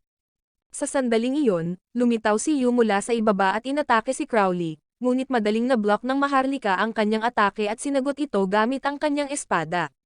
Si Gurren ay nasa mapanganib na sitwasyon, hawak ni Crowley, habang si Yu ay naglulunsad ng isang sorpresang atake mula sa ibaba. Gayunpaman, kalmado na tinutugunan ni Crowley ang atake ni Yu at hinaharangan ang kontra-atake ni Kimizuki. Madali niyang naiwasan ang mga palason ni Yoichi at natiis ang atake ng Demon Energy ni Mitsuba. Habang hawak si Gurren bilang panangga, inilipat siya ni Crowley sa harap ni Yu upang pigilan siyang umatake. Binago ni Yu ang kanyang taktika, ginamit ang kanyang espada upang maglabas ng pulang substansyang parang apoy at lumikha ng maraming espada gamit ang kanyang kakayahang Azura Cannon.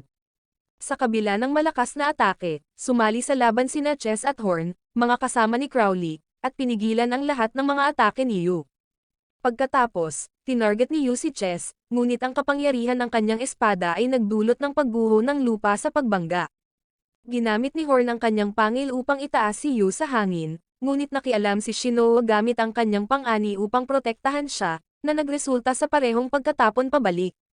Napagtanto nilang labis silang nahihirapan sa mga maharlikang vampira, nagtipon muli ang squad at ginamit ang apoy ni Yoichi upang makakuha ng oras para sa kanilang pagtakas. Pinigilan ni Kimizuki si Yu na bumalik para kay Gurren, na nag-utos sa kanila na sundin ang mga utos at umatras kaagad. Hinampas ni Crowley si Gurren sa pader upang patahimikin siya at kinilala si Yu bilang siyang nawalan ng kontrol sa Shinjuku. Nagpa siya siyang huwag patayin ang mga ito, dahil maaaring maging interes ni Ferid si Yu. Gusto ni Yu na makipaglaban muli, pero pinigilan siya ni Shinya at inutusan ang lahat na iwan si Gurren. Napansin ni Shinya ang paparating na helicopter ng kaaway, malamang na nagdadala ng karagdagang puwersa para sa mga vampira. Sa katotohanan, ang backup na puwersa ng kaaway ay inilipat ni Aiko sa Botanical Gardens, at dumating si Mika sa isang helicopter upang hanapin at iligtas si Yu. Ipinakita ni Shinoa ang stopwatch, na nagpapakita ng oras ng pag-atras na 15:10. Nagpa siya ang mga maharlikang vampira na hulihin sila sa halip na hayaan silang makatakas. Tahimik na nakipag-usap si Gurren kay Shinya, na nag-take charge at hinayla si Yu palayo sa kabila ng kanyang mga protesta. Sinubukan ni Chess at Horn na pigilan sila, ngunit bigla, isang makapangyarihang ilusyon ang lumikha ng isang naglalagablab na yungib na may tinunaw na lava, na humarang sa daraanan ng mga vampira. Nagulat si Crowley sa lakas ng ilusyon na ito at nagtataka kung sino ang nagbibigay sa mga tao ng ganitong makapangyarihang kakayahan. Kahit habang nag-iisip, nananatiling nakatuon si Crowley at pinapawalang bisa ang mga atake mula sa mga miyembro ng squad. Nakita niya si Sayuri na sinusubukang iligtas si Gurren at inatake niya ito, pero pinagtanggol siya ni Goshi gamit ang kanyang sinumpang kagamitan. Sinubukan ni Mito na mag-ambush, ngunit natalo din siya ni Crowley. Pinipilit ni Gurren na umatras ang squad at tinawag si Crowley na halimaw. Gumawa si Goshi ng mas maraming magma upang takpan ang kanilang pagtakas, at winasak ni Crowley ang ilusyon ngunit nanatiling nag-iisa kasama si Gurren. Inutusan niya sina Chess at Horn na itali si Gurren hanggang dumating si Ferid. Sa ibang lokasyon, si Lieutenant General Cureto ay inabisuhan na ang kanilang test subject ay magiging handa na para sa transportasyon, ngunit hinihiling niya na maging handa ito ng mas maaga. Determinado siyang pigilan ang mga maharlikang vampira na pumasok sa kanto at puksain ang lahing tao. Dumating si Seishiro sa utos ng kanyang ama at hinarap si Cureto dahil sa pagsalungat nito sa mga plano ng kanilang ama. Si Cureto ay kumpiyansa sa kanyang mga aksyon at iniutos ang pag-aresto kay Seishiro, ngunit pinatay ni Aoi, isa sa mga tagasunod ni Cureto, ang mga lalaking ipinadala upang arestuhin siya.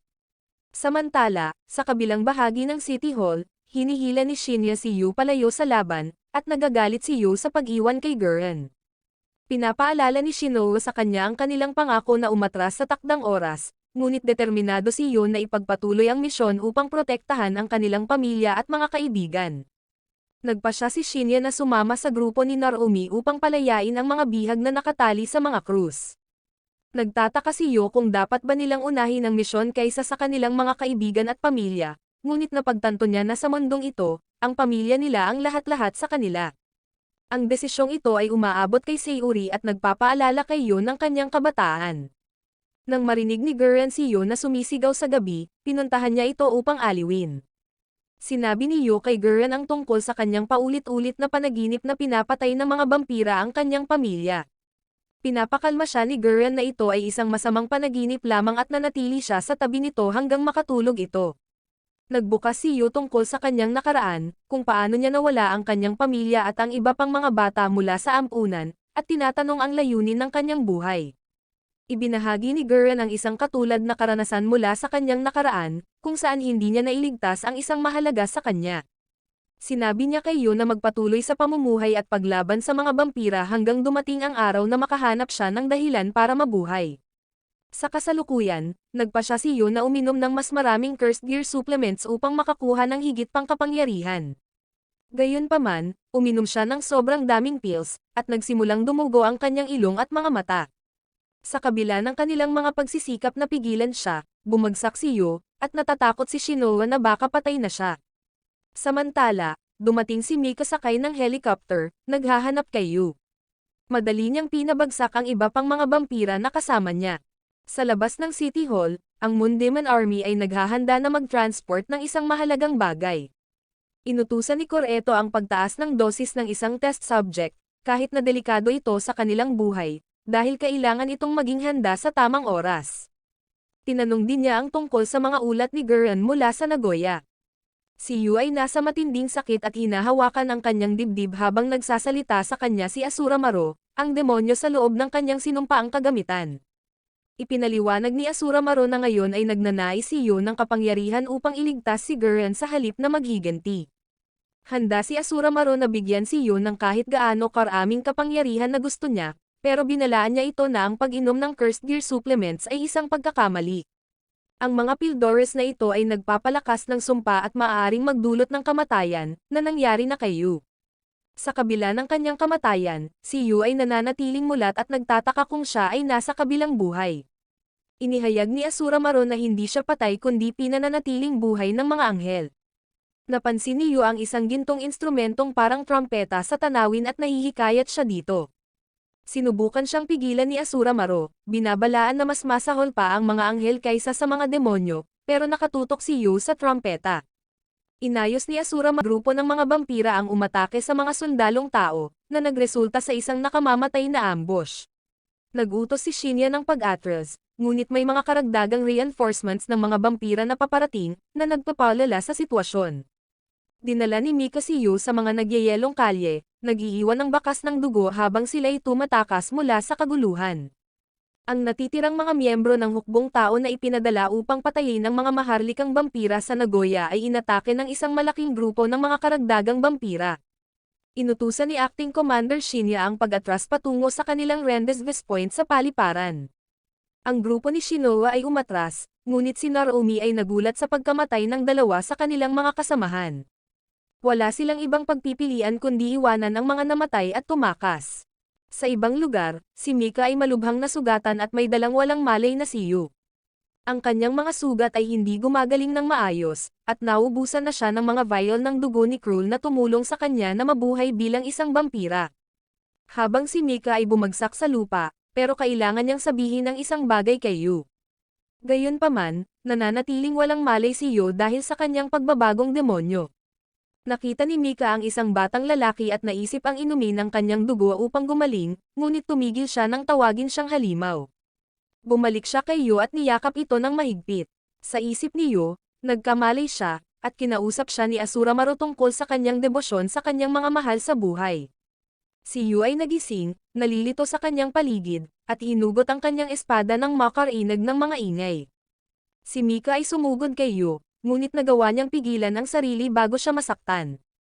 Mika ay desperado para sa dugo, ngunit inaalok ni Yu ang sarili niyang dugo sa kanya. Tinututulan ni Mika pero masakit siya nang walang dugo. Sinisisi ni Yu ang sarili niya sa pag-iwan kay Mika at humingi ng tawad. Nakuha ni Mika ang kontrol at sinabi kay Yu na hindi siya ang kanyang sarili. Gusto ni Yu na tulungan si Mika sa pamamagitan ng pagbibigay ng kanyang dugo, at si Mika ay nahihirapang lumaban ngunit sa huli ay sumuko sa kanyang mga instinct ng vampira. Kahit na akala ni Yu na wala ng dahilan para mabuhay, pinilit niyang manatiling buhay, at ngayon ay muling nagkita sila ni Mika. Pareho silang nagpasya na mag-survive ng magkasama, kahit ano pa ang mga hamon na kanilang haharapin. Pinapakalma ni Yu si Mika na hindi mahalaga sa kanya kung vampira ito, at handa pa siyang maghanap ng paraan para ibalik siya sa pagiging tao kung iyon ang gusto ni Mika. Nagkaroon sila ng taos-pusong sandali at nagtawanan. Iniuugnay ni Yu ang kanyang lakas kay Gurren, kahit na naniniwala si Mika na ginagamit siya ni Gurren. Gayunpaman, hindi alintana iyon ni Yu dahil parang pamilya na niya si Gurren. Si Mika, sa kabilang banda, ay iginiit na hindi niya kailanman gagamitin si Yu. Pinag-usapan nila ang insidente ng dugo at nagbiro tungkol dito, hindi ito masyadong pinapansin. Nag-aalala si Yu tungkol sa kanilang mga kaibigan at pamilya na nasa panganib at humingi ng tulong kay Mika. Nagulat si Mika na gustong bumalik ni Yu sa mga tao, pero umalis pa rin si Yu. Sinundan siya ni Mika, sinusubukang kumbansihin siyang manatili. Ipinahayag ni Mika na ang Hapon na imperial na hukbo ng demonyo ay nagsasagawa ng mga eksperimento sa tao sa kanilang dalawa, ngunit tila hindi ito pinapansin ni Yu at nagpatuloy siya sa kanyang daraanan. Nagpasya si Mika na protektahan si Yu sa pamamagitan ng paghugot ng kanyang espada, ipinapakita ang kanyang determinasyon na ipagtanggol siya sa anumang paraan. Nagpatuloy ang pag-uusap ni Yu at Mika habang magkasama silang naglalakbay. Pinapansin ni Mika na mapagkunwari si Yu dahil sinabi niya kay Mika na mag-survive kahit maging vampira siya, pero ngayon determinado si Yu na iligtas ang kanyang pamilya, kahit na nangangahulugang ilagay ang kanyang buhay sa panganib. Habang si Mika ay nagpipilit na makipag-usap kay Yu, pero si Yu ay nakatuon sa pagliligtas sa iba at itinuturing silang kanyang pamilya. Sa wakas ay inamin ni Mika na siya ay sinagip ni Shinoa at ng kanyang mga kaibigan, at nakikita ito ni Yu bilang patunay na sila ay mabubuting tao. Pinaniwalaan niya si Mika na tulungan siyang iligtas sila, at pumayag si Mika, sinabing ililigtas lamang niya ang apat na iyon. Nagpasalamat si Yu kay Mika at niyakap siya mula sa likuran. Si Shinoa at ang natitirang bahagi ng Moon Demon Army palabas sila. Samantala, nakahanap sina Yu at Mika ng isang jeep at nagmamaneho patungo sa kanilang destinasyon. Sa wakas ay ibinulgar ni Mika ang impormasyong nais niyang sabihin kay Yu, ipinaliwanag na ginagamit ng mga tao si Yu bilang paksa para sa isang malaking eksperimento, na naging target siya ng parehong mga tao at vampira sa buong mundo. Ang pagkabigo ng eksperimento na ito ay nagdulot ng pagkamatay ng lahat ng matatanda at halos nagdulot ng katapusan ng mundo. Sa bahaging ito ng kwento, tinatanong ni Yu kung siya ang dapat sisihin sa halos pagkawasak ng mundo. Pinapakalma siya ni Mika na hindi ito kasalanan niya.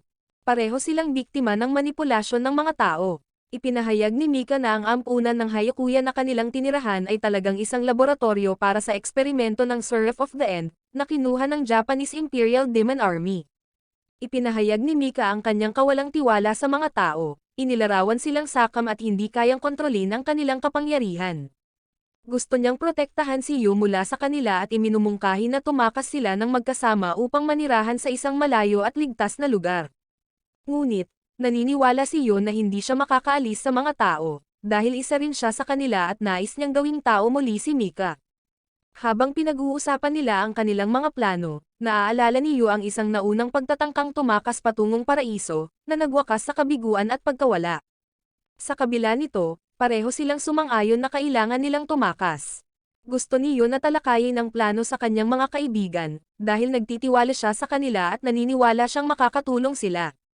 Samantala, ang eksena ay lumilipat sa mga eroplano sa kalangitan, at nakatagpo si Koreto, isang tauhan, ng isang test subject na nagngangalang Mirai Kimizuki, upang patayin ang mga maharlikang vampira sa Nagoya, ay nakaligtas sa isang malaking pag-atake ng mga vampira at nakarating sa paliparan ng Nagoya.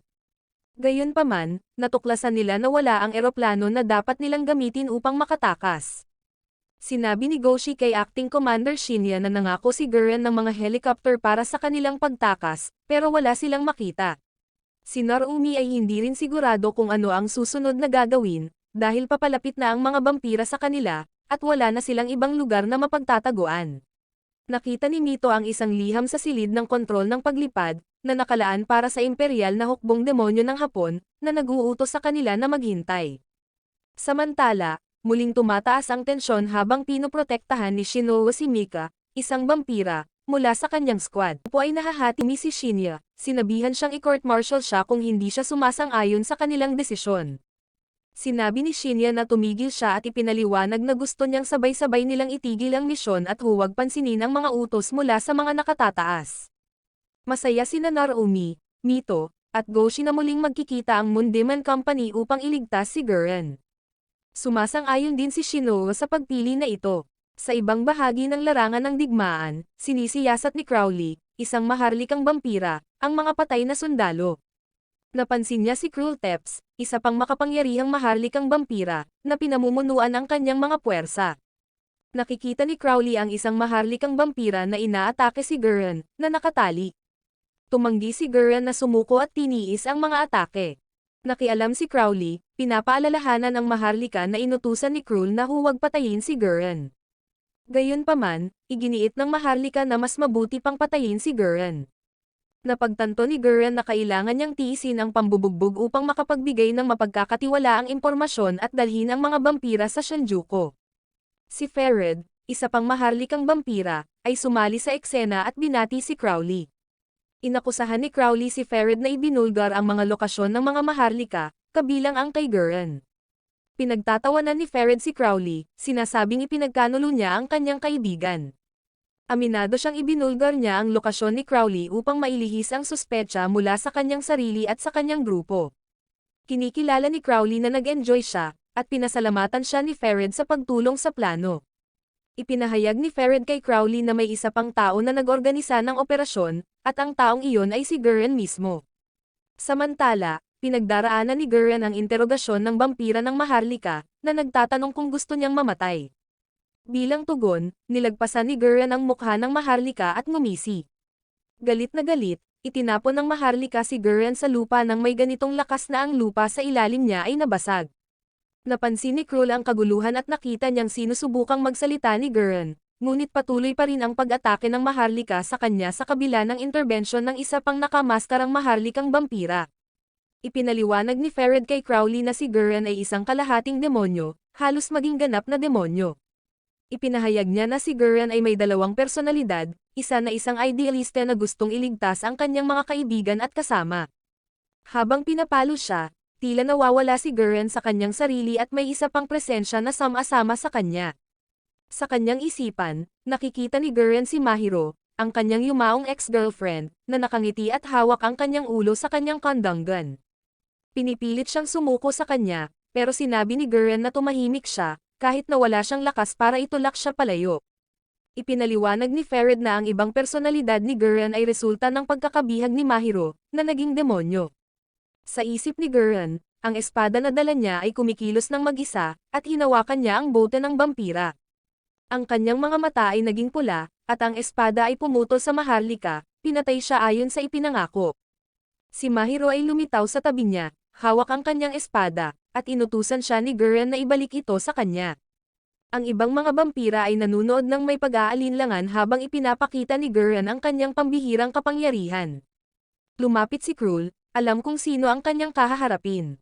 Pagkatapos mapasok ni Mahiro, inatake ni Gurren si Krull, ngunit madali siyang itinulak pabalik at pinigilan sa dingding. Inutusan ni Krull ang ibang mga vampira na huwag makialam habang hinaharap niya si Gurren nang mag-anyo nito sa loob ng kanyang sinumpaang kagamitan. Napagtanto ni Krull na siya ay nalinlang at kailangan niya ng eksperimento ng Seraph of the End upang magtagumpay. Sinabi ni Gurren sa kanya na ang testing site ay nasa paliparan, at inutusan niya ang kanyang mga puwersa na pumunta roon. Samantala, pinagmamasdan ni Fered at Krull ang sitwasyon at tinatalakay ang pagbabago ng mundo na malapit nang magsimula. Habang naghahanda ang grupo ni Shinoa na iligtas si Gurren, nakita nila ang mga eroplano ng digmaan na papalapit, na lumalabas na mga sasakyang pangtransportasyon ng Demon Army. Si Koreto, isang miyembro ng pamilyang Hiragi, ay lumabas mula sa eroplano, na ikinagulat ng lahat. Pinapasalamatan niya sila sa pagtapos ng misyon at ipinahayag na makakamit nila ang tagumpay laban sa mga vampira, ngunit nararamdaman ni Narumi at Shinoa na may hindi tama at nananatiling handa para sa posibleng laban. Hinarap ni Shinya si Koreto at tinanong ang kanyang pahayag ng ganap na tagumpay ng papalapit ang mga maharlikang vampira. Hiniling ni Koreto na malaman kung nasaan si Gurren, at sinabi ni Shinya na nahuli ng mga vampira si Gurren. Si Koreto ay nagulat at inakusahan si Shinya na nagtatangkang magtaksil sa kanya. Nalilito si Shinya sa mga pahayag ni Koreto, at napagtanto ni Koreto na hindi alam ni Shinya ang tunay manyastake na vampira habang tumatakbo sila. Napansin ni Kimizuki na masyadong nauuna si Yu sa kanyang kasabikan na patayin ang mga vampira. Sa wakas, narating ni Yu ang kabilang bahagi ng larangan ng digmaan, kung saan hindi inaasahang nakatagpo niya si Gurren, na ngayon ay kasama na ng mga puwersa ng vampira. Nakapagpahinga si Yu nang makita niyang ligtas si Gurren, dahil kailangan nilang iwanan siya noon. Gayunpaman, sa gulat ni Yu, ang mga mata ni Gurren ay mukhang kainahinalang pula, at bigla siyang inatake ni Gurren gamit ang kanyang espada. Si Yu ay nahinahon nang makita si Gurren, ngunit si Gurren, na sinaniban ni Mahiro, ay sinubukang atakihin siya. Pumasok si Mika upang protektahan si Yu at nakipaglaban kay Gurren. Ang Shinoa Squad ay nagmadali upang makita kung ano ang nangyayari. Ang laban sa pagitan ni Gurren at Mika ay nagtatapos ng itapon ni Mika si Yu, na nagpatambo sa kanilang dalawa. Kasabay nito, nagbigay si Crowley ng utos para simulan ang isang operasyon. Inuutusan ni Gurren ang kanyang espada na inumin ang dugo ng mga tao, vampira, at demonyo. Napagtanto ni Yu na may mali kay Gurren at tinanong siya tungkol dito. Binanggit ni Gurren ang Seraph of the End at nagsimulang umatake sa mga vampira at tao. Ang mga kadena na nagmumula sa kahon kung saan nakatago ang anghel ay kumalat sa larangan ng labanan, tinutusok ang mga katawan ng mga taong pinatay ni Gurren. Pumutok ang kahon, at lumabas si Mirai bilang isang anghel. Inutusan ni Koreto na hulihin ang anghel, na lumalabas na kapatid ni Shihoko Mizuki, si Mirai. Tinawag ng anghel ang ikalimang trumpeta at hinaypan ito, na nagdulot ng isang makapangyarihang tunog na nagbago sa tanawin. May mga tinak na lumitaw sa paligid ng anghel, at nagkaroon ng kaguluhan sa larangan ng digmaan. Si Shiho ay nagalit at sinubukang pigilan ang nangyayari, ngunit tinaga siya ni Gurren. Sinubukan ni Yu at Mika na labanan si Gurren, pero sa huli, tinaga ni Gurren si Yu sa dibdib. Habang nakahandusay si Yu na sugatan, lumitaw ang jablo ng pagwasak, si Abaddon, mula sa likod ni Mirai. Nagsimula ng maghasik ng kaguluhan si Abaddon sa larangan ng digmaan, kung saan pinapatay ng mga kabalyero ang parehong tao at vampira. Pinapabilis ni Shinoa ang kanyang squad na tumakas, ngunit si Kimizuki, sugatan at desperadong iligtas ang kanyang kapatid, ay hindi makalayo. Sinubukan ni Mika na dalhin si Yu na nasugatan sa kaligtasan, ngunit inatake sila ng mga kabalyero. Sa kabila ng pagkatalo sa mga umaatake, nasugatan si Mika. Gusto ni Yu na iligtas si Gurren at ang iba pa niyang kaibigan, pero iginiit ni Mika na dapat iwanan na lang siya ni Yu at iligtas ang iba, dahil itinuturing niyang siya lang ang pamilya ni Yu. Ang mga sugat ni Mika ay hindi magagamot sa loob ng hadlang ni Abaddon, kaya't pinipilit niya si Yu na umalis nang wala siya. Ngunit, tumanggi si Yu na iwan si Mika at nais harapin si Abaddon, ang nilalang na nagdudulot ng lahat ng kaguluhan. Handang isakripisyo ni Yu ang kanyang sarili at ginamit ang kapangyarihan ng mga trumpeta. Si Asura Maro, ang demonyo sa loob ng curse gear ni Yu, ay tinatawag siyang traidor dahil sa paghahanap ng higit pang kapangyarihan, ngunit hindi alintana ni Yu ang panganib na mawala ang kanyang pagkatao. Humihip siya sa pangalawang trumpeta, na nagdudulot ng isang makapangyarihang pagsabog ng apoy. Pagkatapos, si Yu ay lumitaw bilang hari ng asin, at ang kanyang anyo ay lubos na nagbago. Nakipaglaban siya kay Abaddon at sa mga mangangabayo, ginawang mga haligi ng asin ang mga ito gamit ang kanyang bagong kakayahan. Sa kabila ng pagkakaroon ng mga sugat at pagkawala ng isa sa kanyang mga pakpak, patuloy na lumaban si Yu at nagawang talunin si Abaddon, na ibinalik ang labanan sa normal. Si Mirai ay napalaya mula sa kanyang mga tanikala, ngunit sinugod ni Koreto si Yu gamit ang kidlat, na nagdulot sa kanya ng pagkahulog. Pagkatapos, nakipag-sword fight si Yu kay Koreto, ngunit nakialam si Asura Maro at nawalan ng malay si Yu. Nagbago ulit ang hitsura ni Yu, may mga sungay na tumutubo mula sa kanyang ulo. Dumating ang Shinoa Squad para iligtas siya mula sa mga sumusubok na hulihin siya. Habang unti-unting bumabalik ang kakayahan ni Mika na magpagaling, sinubukan nila ni Krul na iligtas si Yu. Inatake ni Crowley si Krul, pero natalo siya nito. Pagkatapos, hinawakan ni Fered si Krul sa isang headlock at kinagat siya. Sinubukan ni Mika na tumulong, pero inutusan siya ni Krul na iligtas si Yu sa halip. Si Krul ay hindi nagtagal at nawalan ng malay, at si Fered ang kumuha ng kontrol, idineklara ang kanyang mga krimen ng pagtataksil at kinuha ang pamamahala. Inutusan ni Gurren si Narumi na ibigay si Yu, ngunit tumanggi si Narumi at lumikha ng hadlang upang makabili sila ng oras para makatakas. Sinubukan ni Koreto na pigilan sila, pero naharang sila ng mga vampira. Hinarap ni Shinoa si Gurren at napagtanto niyang siya ay sinaniban. Si Yu at ang kanyang grupo ay patuloy na tumatakbo, iniiwan si Mirai sa ngayon. Sinabi ni Shinoa sa mga sundalong humahabol na sila ay umatras mula sa Demon Army. Nililinas ni Mika ang daan para makatakbo sila. 4 na buwan ang lumipas, nanalo na ang mga tao sa labanan, at pinaplano nila ang kanilang susunod na hakbang. Pinapanood ng mga vampira habang dumadating si Leskar sa isang helicopter. Umalis sina Yu, Mika, Shinoa, at ang iba pang grupo mula sa isang maliit na bahay na nakasuot ng iba't ibang damit. Plano nilang iligtas sina Mirai at Gurren at bumalik sa Sanguinam. Nagsasalita sila na parang isang magkakabuklod na pamilya. Bigla, pumasok si Yu sa tubig, tila sinasapian, at sinabi na nagsisimula ng umulan. Maraming salamat sa panonood, sana nag-enjoy ka sa anime na ito. Mag-subscribe at pindutin ang notification bell upang updated ka lagi sa mga bagong video na may upload namin, at para makatutok sa higit pang Tagalog anime recap, magkita tayo sa susunod.